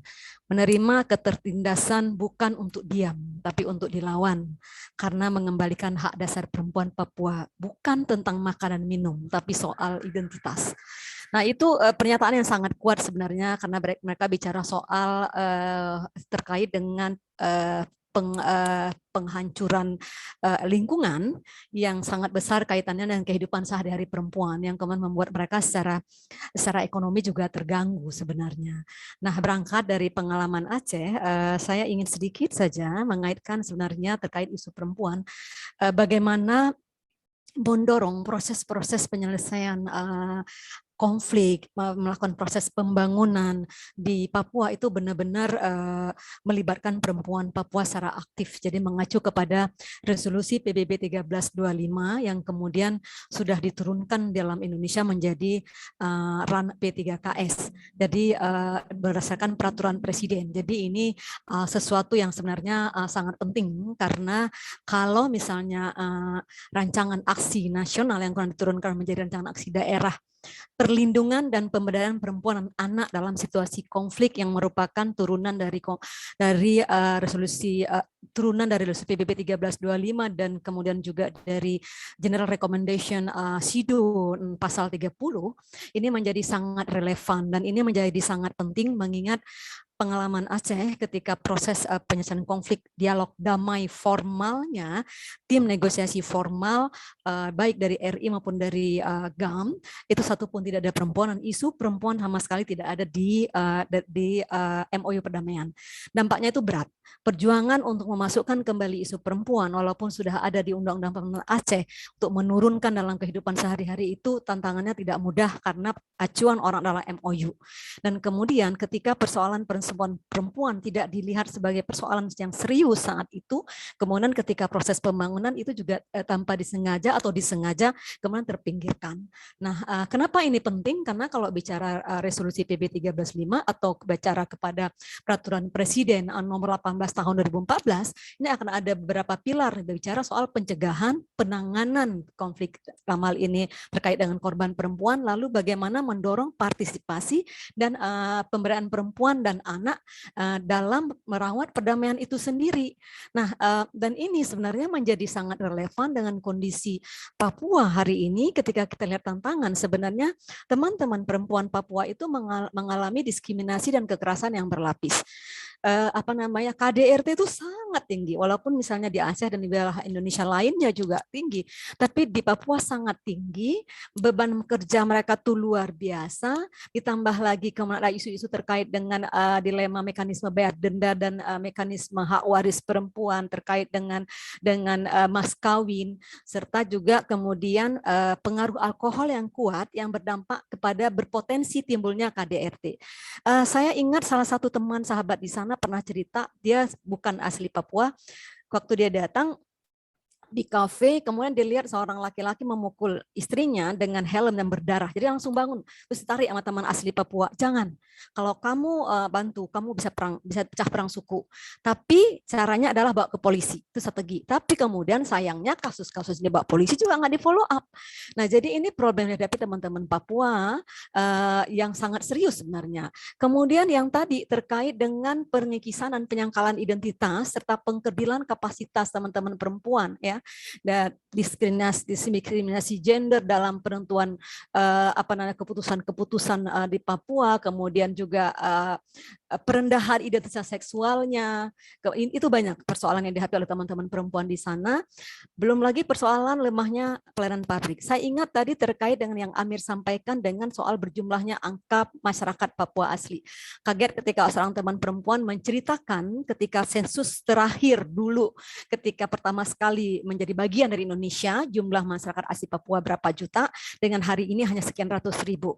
Jadi kalau pelayanan publik, misalnya pelayanan untuk ibu melahirkan, kemudian mendukung anak-anak ketika masih baby, itu sangat rendah, maka itu akan menjadi persoalan serius. Belum lagi bicara soal perangnya, ya. Ini baru bicara soal pelayanan publik saja akan berdampak persoalan berkurangnya jumlah penduduk. Dan kemudian juga ada persoalan terkait dengan HIV/AIDS. Nah, ini semua masih menjadi persoalan serius yang belum secara sistematis dibantu. Nah, peluangnya apa? Nah, perempuan Papua ini kuat. Menurut saya, ya, pengalaman 30 tahun konflik di Aceh, lalu berteman dengan teman-teman perempuan Papua, melihat bahwa mereka itu teman-teman perempuan-perempuan yang tangguh, mirip karakternya teman-teman perempuan Aceh, ya. Mereka itu punya kemauan belajar yang kuat. Mereka beberapa kali datang ke Aceh, teman-teman perempuan, kami berdiskusi bersama, keliling, ketemu dengan teman-teman perempuan di Aceh, belajar bagaimana cara teman-teman di Aceh bekerja di tengah konflik dan bagaimana ikut terlibat untuk mendorong perdamaian, yang mereka mungkin memilah mana yang mereka bisa terapkan di tempat mereka, mana yang tidak, tapi kemauan belajar itu luar biasa. Lalu mereka juga membangun organisasi dan juga melakukan advokasi. Saya ketemu dengan teman perempuan yang lain yang advokasi isu lingkungan luar biasa, nggak pernah berhenti bicara soal isu lingkungan. Jadi itu adalah kekuatan yang sebenarnya bisa digunakan. Selain itu mereka juga banyak sekali yang menjadi agen perdamaian, dan ini juga kekuatan lain yang ikut menyelesaikan berbagai persoalan level kecil rumah tangga, persoalan masyarakat ataupun persoalan negara. Ini kekuatan dan peluang yang lain yang bisa dimanfaatkan. Nah, dari ruang-ruang ini, karena waktu sangat terbatas, maaf saya jadinya agak terburu-buru, saya ingin merekomendasikan Pertama, Iya, maaf saya saya. satu rekomendasi terkait dengan bahwa memang harus disepakati bersama apapun namanya penyelesaian persoalan-persoalan di Papua, terutama yang terkait dengan konflik, betul-betul harus dialog. Kita sudah mengalami 30 tahun perang di Aceh, dialog yang akhirnya memenangkan semua orang. Jadi ini harus jadi pembelajaran yang baik dan memastikan keterlibatan perempuan atau orang yang ahli gender dan inklusi sosial ada di situ untuk duduk dan terlibat. Dan kemudian ini harus melakukan proses dialog yang terus-menerus secara terstruktur, sepakat sekali dengan pra-dialog tadi, karena di situ biasanya ruang pembicaraan informal, dan jika dibutuhkan perlu pertemuan khusus perempuan, hanya dan perempuan saja.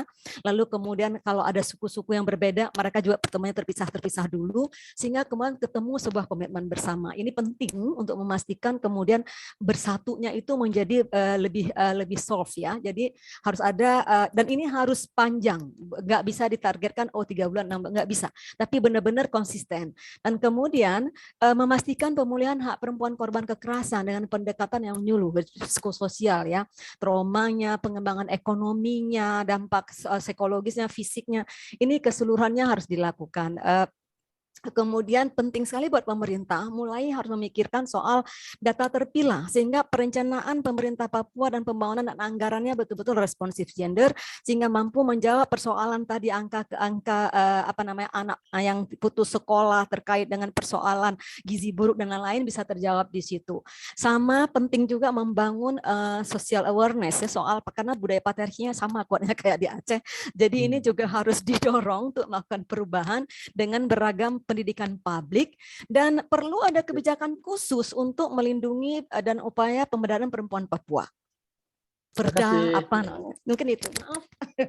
Terima kasih terima kasih banyak informasinya, pandangannya. Jadi bagaimana juga meletakkan peran perempuan sangat penting ya dalam menyelesaikan persoalan Papua. Saya langsung ke Pak Timbul Sinaga, Direktur Instrumen HAM, Kementerian Hukum dan HAM. Masih ada di sini Bapak? Ya, silakan Pak Timbul. Ya, makasih Pak Peri. Ya, demikian juga Bapak Ibu narasumber yang sudah banyak tadi memberikan masukan terkait dengan Papua ini. Kalau kami melihat dari perspektif daripada HAM, apa yang sudah dilakukan memang belum maksimal yang menjadi tanggung jawab kita bersama. Tadi disampaikan persoalan-persoalan apa yang terjadi di Papua.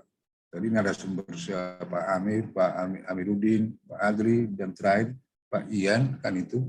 Nah memang kalau kita melihat dari sisi persoalan-persoalan yang terjadi di Papua, ada beberapa, tapi dapat kami simpulkan secara umum, kalau kami melihat di sana terkait dengan HAM, hak asasi manusia. Nah, saya pernah ke Universitas Cendrawasih, jadi di sana memang muncul soal ekonomi itu justru bukan nomor satu, tapi semuanya seolah-olah HAM. Nah, bagi kita bagaimana ini? Ada dialog, kan? Artinya pemahaman HAM antara teman-teman di Papua dengan yang lainnya ada yang berbeda. Ada yang berbeda. Nah, kami dari Kemenkumham di tahun 2019 sudah membentuk tim terpadu terkait dengan penyelesaian pelanggaran HAM berat masa lalu. Dan waktu itu di tahun 2019 dan tahun 2020, tim terpadu kami sudah turun ke Paniai. Dan kami sudah undang tokoh masyarakat dan bupati dari sana untuk bersama-sama dialog waktu itu. Nah kemudian akan melanjutkan pelanggaran HAM terkait dengan Wamena Wasior dan juga pelanggaran HAM yang dibentuk oleh Peraturan Menteri Hukum dan HAM bahwa di kantor wilayah di Papua dan Papua Barat kita bentuk pos pengaduan pelanggaran HAM. Dan terakhir tahun 2021 ini, Maret sampai Juni, di sana di Papua Barat sesuai laporan Kepala Kantor Wilayah sudah dibentuk di gereja-gereja. Di gereja-gereja pos pengaduan pelanggaran HAM. Nah, kemudian sampai saat ini kami merasa bahwa antara pemahaman HAM ini perlu dibuat dialog bersama. Apa yang dikatakan oleh Pak Yan tadi, saya kira mungkin dengan tema-tema tertentu antara masyarakat kemudian pemerintah dengan pemerintah pusat, kita bisa dialogkan. Contoh misalkan, ketika bicara HAM, pemenuhan hak ekosok, pendidikan kesehatan, ekonomi, itu kan harusnya kan dijamin oleh negara. Konstitusi kita, Undang-Undang Dasar 45 di pasal 28I itu jelas-jelas menyatakan tanggung jawab negara khususnya pemerintah. Nah, dalam hal ini apakah itu pemerintah pusat, apakah pemerintah daerah? Nah, tadi banyak narasumber mengatakan bahwa dana yang katakanlah jumlahnya banyak, tapi pendidikan di sana masih lemah. Artinya masih ada barangkali pemahaman yang mungkin dalam perencanaan belum dengan baik. Demikian juga misalkan di bidang kesehatan, kan ini. Namun demikian, dari sisi HAM, kalau kita setuju, bagaimana ke depan itu mungkin dengan Pak Peri, dengan siapa, kita lanjutkan lagi pemahaman ini dan antara khususnya pemerintah daerah, apakah itu provinsi, apakah kabupaten kota, kan terkait dengan supaya ada pemahaman yang sama. Karena kalau sekarang ini yang terjadi adalah pemahaman satu pihak, katakanlah ya teman-teman kita di Papua itu terkait dengan katakanlah HAM itu berbeda. Katakanlah pelanggaran HAM kan itu mereka mengatakan itu bukan pelanggaran dari sisi mereka. Nah, menurut pemerintah katakanlah aparat itu pelanggaran kan itu. Jadi prinsip-prinsip HAM yang universal itu saya kira harus kita sosialisasikan kemudian juga bersama untuk mencari titik temu bagaimana solusi yang terbaik ke depan. Nah, khususnya masalah hak asasi manusia ini. Jadi ada hak sipol, hak ekonom, kemudian kelompok rentan. Ya.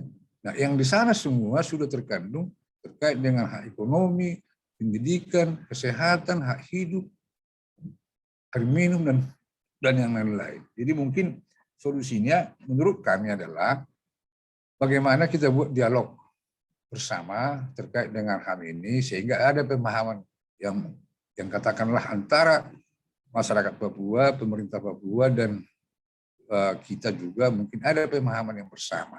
Sehingga dengan demikian mulai di perencanaan, pelaksanaan satu suara, satu pemahaman untuk itu. Itu barangkali yang bisa kami sampaikan dan kami saat ini selalu berusaha untuk misalkan di kantor wilayah Kemenkumham melakukan pemahaman kepada kantor yang ada di provinsi atau di kabupaten. Misalnya ketika membuat peraturan daerah, perda, kabupaten kota, kan itu. Nah itu kan diharmonisasi di kantor wilayah. Nah di sana kita tekankan supaya peraturan daerah itu adalah berpihak kepada kepentingan masyarakat. Berpihak kepada kepentingan kesehatan, lingkungan hidup. Nah ini mungkin yang bisa kami sampaikan. Jadi ya sekali lagi kita sangat setuju dengan dialog ini. Tapi kalau bisa ke depannya juga ada dialog lanjutan. Ya. Tapi sekali lagi seperti yang dikatakan oleh narasumber tadi, bagaimana ke depan itu lebih banyak kita libatkan teman-teman dari Papua. Kan itu supaya ada satu mungkin ada teman-teman Papua yang dari Papua dan juga teman-teman Papua yang di luar Papua, mungkin ada dari Jakarta, dari Jogja, kan itu, supaya ada pemahaman yang sama. Itu saya kira harus dilalui dilakukan dialog. Dan contoh tadi sudah dikatakan Aceh, Pak Peri mungkin sudah tahu kita kan, di Aceh itu pemerintah turun melakukan pemulihan, kan itu kan KKR bersama-sama KKR Aceh, yang mudah-mudahan sekarang sudah ada hal yang positif yang kita lihat. Sekira itu dari kami. Terima kasih Pak Timbul. Poinnya tadi ada tim terpadu ya pemulihan korban. Nah mungkin juga bisa nyambung dengan yang disampaikan oleh Ibu Nurul Eka, Ibu Eka tadi soal pemulihan, Ibu Susiana, Bu Aya, dan ada banyak tadi pandangan-pandangan soal itu. Saya balik lagi ke Ibu Cut Asmaul Husna, masih ada di sini. Waktu kita sudah semakin mendekati. Silakan Ibu Cut, waktunya mungkin 10 menit ya maksimal ya. Nanti mohon maaf saya kasih tahu.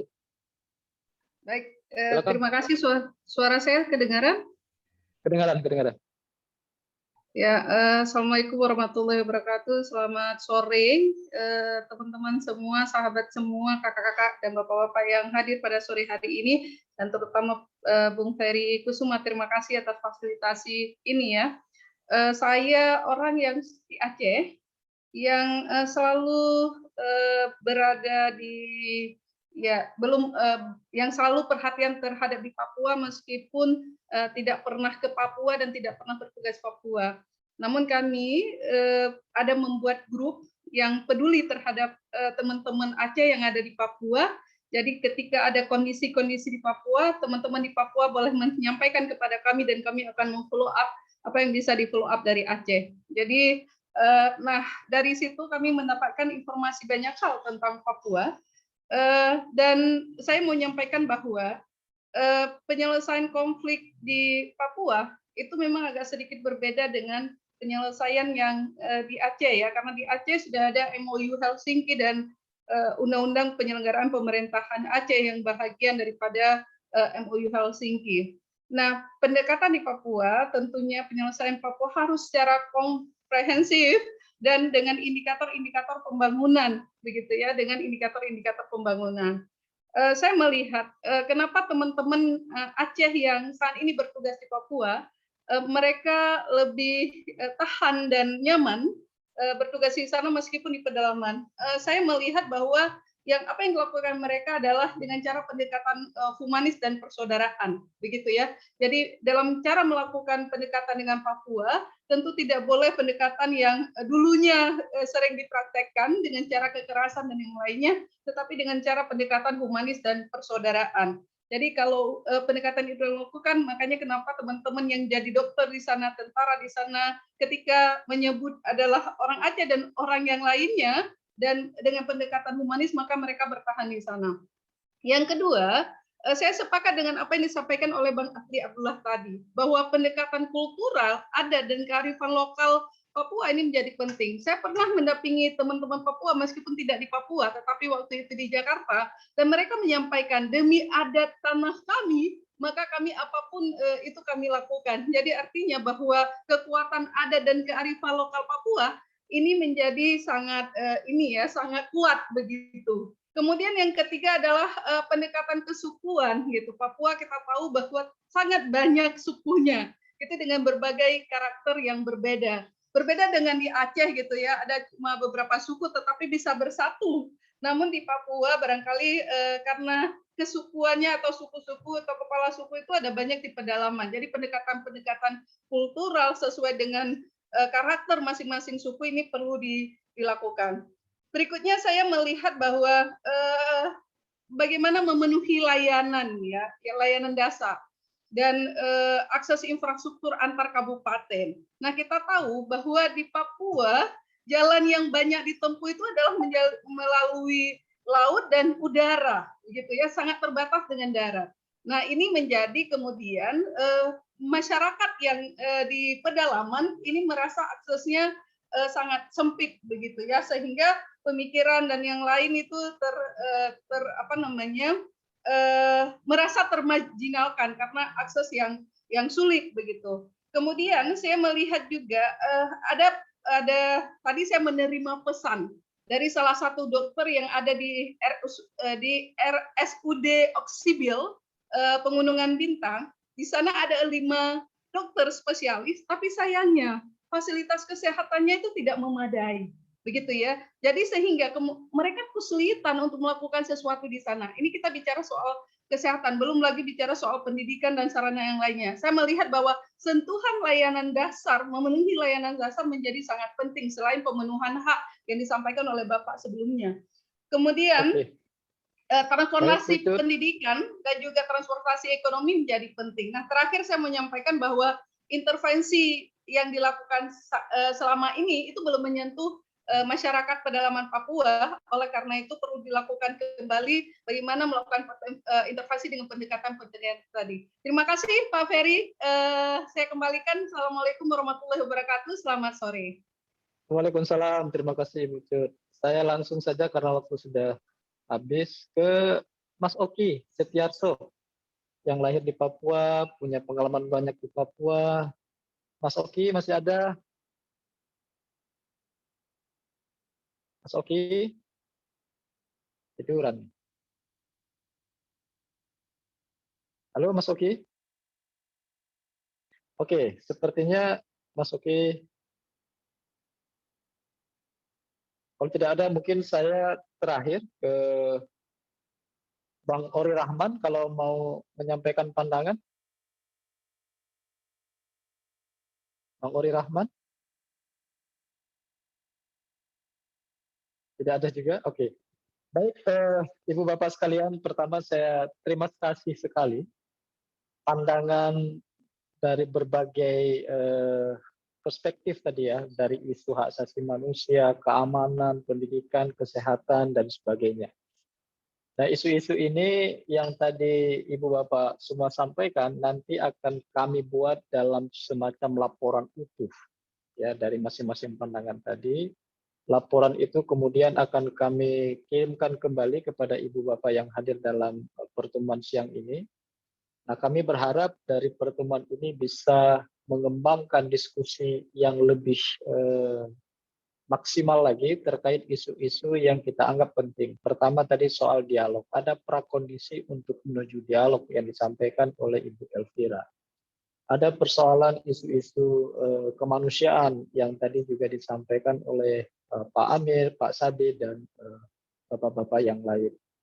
Nah, kemudian bagaimana melakukan pemulihan terhadap para korban. Karena memori traumatik yang diwariskan kepada generasi sekarang itu ini sangat penting untuk dilakukan tindakan-tindakan yang oleh para ahli yang mengerti bidang ini. Nah, dalam hal ini tadi Ibu Eka sudah mengingatkan kita bahwa harus ada upaya khusus untuk melakukan semacam trauma healing, konseling, dan sebagainya. Ibu Susiana tadi juga mengingatkan kita soal hal yang sama. Pak Timbul dari Kementerian Hukum dan HAM yang membentuk tim terpadu pemulihan korban pelanggaran HAM berat ya, korban pelanggaran HAM. Mungkin pemulihan yang dimaksud di sini oleh Ibu Eka tadi dan Ibu Susiana bukan hanya terbatas pada korban pelanggaran HAM, tapi juga kepada kasus atau anak-anak yang mengalami kekerasan di dalam rumah tangga yang diingatkan oleh Ibu Ayah, kemudian terhadap perempuan dan berbagai tindakan kekerasan yang terjadi di sana. Nah, Pak Adli tadi mengingatkan bahwa pengakuan untuk masyarakat adat itu sangat penting. Nah, ini harus menjadi tema penting ke depan yang harus terus didiskusikan. Nah, Mas Imron mengingatkan kita bahwa harus banyak orang-orang Papua yang bicara. Ini salah satu upaya kita, Mas Imron, untuk bagaimana membangun diskusi. Nah, di sini ada Ibu Elvira dari Papua, kemudian ada Pak Yan Kris dari Manokwari, dan saya juga berharap ke depan itu semakin banyak figur-figur di Papua yang bisa menyampaikan aspirasinya soal Papua dan bagaimana cara kita menyelesaikan permasalahan di Papua. Sebelum saya akhiri, Mas Oki masih ada? Karena sesuai dengan undangan yang kami kirim, terakhir itu Mas Oki sebagai pembicara. Kalau tidak ada, mungkin sekali lagi saya ucapkan terima kasih. Nanti akan saya kirim semua pandangan-pandangan ini dalam laporan tertulis, karena saya tidak menyimpulkan di sini karena waktu kita sudah habis. Tapi sebelumnya, kalau ada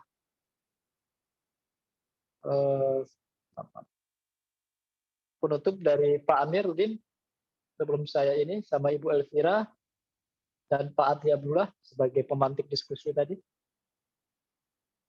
Pak Amir, masih ada?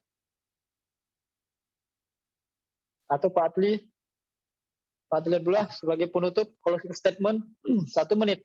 Pak Adli. Ya. Terima kasih Bung Ferry. Saya kira ini diskusi ini menarik terus digelinding. Yang penting begini, kalau saya ini lebih concern kepada adat dan pendekatan kultur, bahwa mengakui hak adat bukan berarti itu menggerus kedaulatan negara. Jadi dengan pengakuan hak adat berarti di situ hadirnya negara terhadap suatu masyarakat. Saya kira dan itu perlu diinisiasi sehingga diharapkan nanti masyarakat adat Papua tidak merasa bahwa mereka itu menjadi penonton di bumi mereka sendiri. Jadi demikian. Baik, terima kasih Pak Adli. Ibu Elvira sebagai penutup, 1 menit. Terima kasih. Kalau dari saya saya sepakat tadi soal representasi. Menurut saya penting karena saya memandang FGD ini sebagai bentuk dialog informal gitu antara kita menjembatani gap, trust gap, dan juga menjembatani tadi merekonsiliasi cara pandang kita yang sangat berbeda dalam menempatkan masalah. Oleh karena itu menurut saya representasi penting sekali. Kemudian untuk menyatukan narasi atau paling tidak merekonsiliasikan narasi, kita butuh lebih banyak juga orang asli Papua dari berbagai macam unsur juga untuk bisa sama-sama berdialog. Itu yang pertama. Dan yang kedua juga menurut saya kita perlu apa yang tadi Pak Sadi Bimantara bilang tuh penting sekali. Lalu pola pendekatan apa kemudian itu kan pertanyaan pemerintah juga, pertanyaan kita di Papua juga gitu. Kalau misalnya semua terpental, apa pilihan yang ada gitu? Apakah kita selalu dihadapkan dengan dikotomis bahwa kita harus merdeka atau kita dalam NKRI? Bukankah ada opsi yang lain gitu, opsi-opsi kemanusiaan, opsi-opsi mendesak yang harus dijawab? Saya pikir tuh PR bersama mungkin ya Pak Ferry yang kita pikirkan.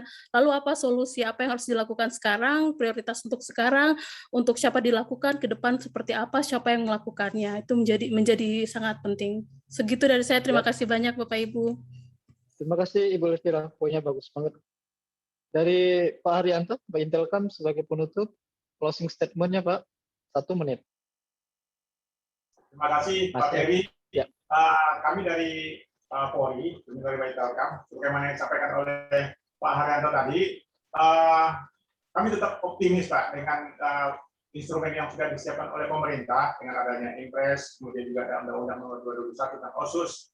Dan langkah-langkah yang sudah kita lakukan di lapangan, Pak, selain dari pendekatan yang sudah dilakukan dalam penegakan hukum yang memang dipilih terhadap pelaku-pelaku kejahatan, bukan uyah-uyah semua yang disampaikan oleh Pak Haryanto tadi bahwa pelaku terorisme bukan kelompok besar, dalam artian hanya segelintir orang yang melakukan tindakan kriminal yang sudah mengarah kepada tindakan teroris. Juga kita melakukan pendekatan yang soft approach dalam artian bahwa dengan Bimas Noken ini sudah sangat banyak manfaat yang dirasakan oleh masyarakat Papua, Pak. Dengan pendekatan kepada masyarakat untuk pertaniannya, peternakannya, dan pendekatan-pendekatan yang bersifatnya lebih soft itu sudah dikembangkan oleh teman-teman di kewilayahan, termasuk juga yang didukung oleh Mabes Polri yang turun langsung ke Papua sendiri, Pak. Jadi kami sangat optimis, Pak, untuk kemajuan Papua. Jadi tantangan ini adalah merupakan peluang buat kita untuk memajukan Papua. Demikian, Pak. Terima kasih. Terima kasih Bapak, pendekatan soft approach dan Bimas Noken ya yang sekarang sudah sangat familiar di Papua. Pak Amir masih ada? Pak Amir? Masih ada di sini tapi suaranya nggak kedengaran. Baik, karena waktu kita sudah berakhir, saya mohon maaf kalau ada kekurangan atau kesalahan dalam ucapan dalam forum diskusi kita ini. Sekali lagi saya mengucapkan terima kasih dan hasil diskusi kita hari ini nanti akan saya sampaikan secara tertulis kepada Ibu Bapak semua sebagai bentuk pertanggungjawaban dari proses diskusi ini. Itu yang pertama. Dan yang kedua, dari perspektif pandangan dan masukan dari Ibu Bapak, saya memang punya niat untuk bagaimana pandangan-pandangan yang konstruktif demi kemajuan Papua ini bisa kita distribusikan kepada masyarakat umum atau kepada pihak-pihak yang lain. Nah, mungkin di kesempatan yang lain nanti saya minta kesediaan Ibu Bapak untuk saya undang juga sebagai narasumber mungkin dalam webinar. Nah, kenapa forum FGD ini kita lakukan begini? Karena mungkin ada Ibu Bapak yang tidak berkenan berbicara di forum yang sangat besar karena mungkin ada pertimbangan-pertimbangan tertentu, maka kami buat pertemuan tertutup atau terbatas seperti ini. Nah, tapi kalau berkenan Ibu Bapak yang sudah hadir di sini nanti akan kami undang dalam webinar, termasuk Pak Sadi Bimantara, tadi 4K, 4P itu sangat penting Pak untuk disampaikan. Ibu Lala, Ibu Sufiana soal isu-isu terhadap anak ya, terhadap perempuan. Kemudian Pak Atli tadi soal pengakuan terhadap masyarakat adat itu menjadi penting. Pengakuan terhadap masyarakat adat bukan berarti menghilangkan kedaulatan negara. Masyarakat adat itu lebih tua dari negara ini. Nah, kemudian pemulihan tadi yang disampaikan oleh Ibu Eka, saya di kantor juga punya perhatian khusus soal ini, dan ini menjadi agenda penting juga bagi kami untuk mendorong bagaimana proses pemulihan terhadap masyarakat di Papua atau korban. Mas Imron, hasil penelitiannya selalu kami baca di Habibie Center, itu menjadi rujukan penting buat kami, dan semoga nanti juga bisa kita diskusikan lagi ke depan kita bikin lagi pertemuan-pertemuan. Ibu Aya pengalaman Aceh dan Ibu Cut Al-Mausuna pengalaman Aceh itu penting untuk ditransfer ke Papua dan sebaliknya dari Papua juga ditransfer ke Aceh. Oke, kemudian Ibu Elvira, teman lama saya ini yang sering berdiskusi. Ini ada, mohon maaf Pak Ronald, waktu kita sudah habis Pak Ronald, atau Bapak mau menyampaikan sesuatu dari PGI? Oke, tidak ada ya, baik. Baik, ya. Ibu Bapak, ya. Kalau waktunya Pak sudah Ronald, habis silakan. nggak apa-apa. Tapi kalau misalnya boleh, masih Pak. ada, Boleh, 1 kalau menit waktunya Bapak. habis, udah cukup. Boleh. 1 menit Bapak. Ya, ya. Catatan saya cuma satu aja, ya. Dari semua percakapan ini kan kita bicara memetakan tantangan dan peluang masa depan Papua. Complicated persoalan di Papua itu sekarang kalau kita mau tarik dia menjadi benang lurus yang panjang itu agak sedikit susah. Nah sekarang itu kita kembali ke niat baik, ya. Kalau semua pihak punya niat baik, terutama pemerintah, terutama mereka yang punya alat pemaksa, ya, negara yang punya alat pemaksa, mungkin kita memang tidak ada pilihan lain. Ya, resiko pasti ada resiko, tapi kalau kita mau sama-sama membangun Papua dengan pendekatan kultur dan pendekatan humanis yang tadi disampaikan teman-teman tadi, saya yakin jalan itu bisa ada.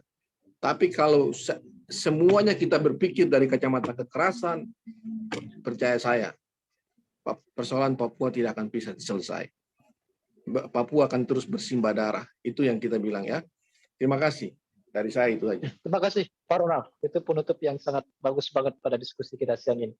Terima kasih Ibu Bapak semua. Saya mohon maaf, saya akhiri, saya tutup diskusi kita ini. Saya kembalikan kepada MC, Ibu Syakira, saya persilakan. Ya, terima kasih Pak Ferry. Terima kasih Ibu Bapak untuk semua masukan dan juga masukan-masukannya.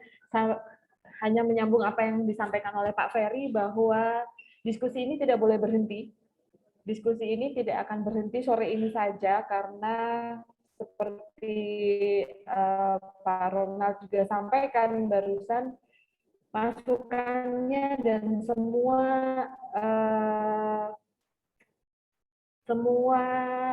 Papua itu sudah sangat beragam. Nah, bagaimana kemudian kita tidak hanya berhenti di diskusi saja, tapi mengimplementasikan bagaimana kita memikirkan bersama strategi-strategi untuk mewujudkan ide-ide yang bagus ini butuh waktu yang panjang begitu. Nah, mudah-mudahan kita akan terus berproses, butuh energi yang luar biasa untuk terus berproses, seperti yang tadi Kak Aya juga sampaikan, ini nggak bisa setahun, nggak bisa 3 bulan, 5 bulan, 6 bulan proyek, tapi ini adalah kerja-kerja jangka panjang, tapi mudah-mudahan energi kita akan terus ada untuk Papua.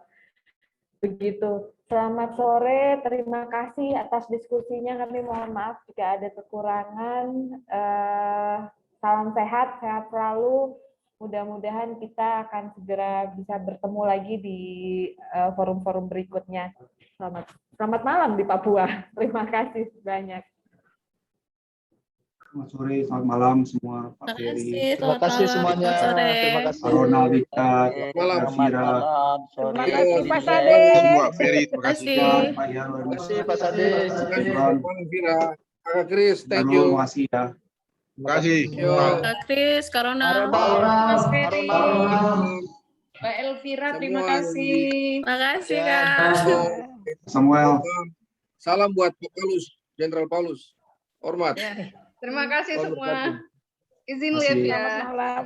Baik. Izin Terima kami kasih Mas juga. Ferry. Terima kasih semuanya. Oke, izin live. Izin live.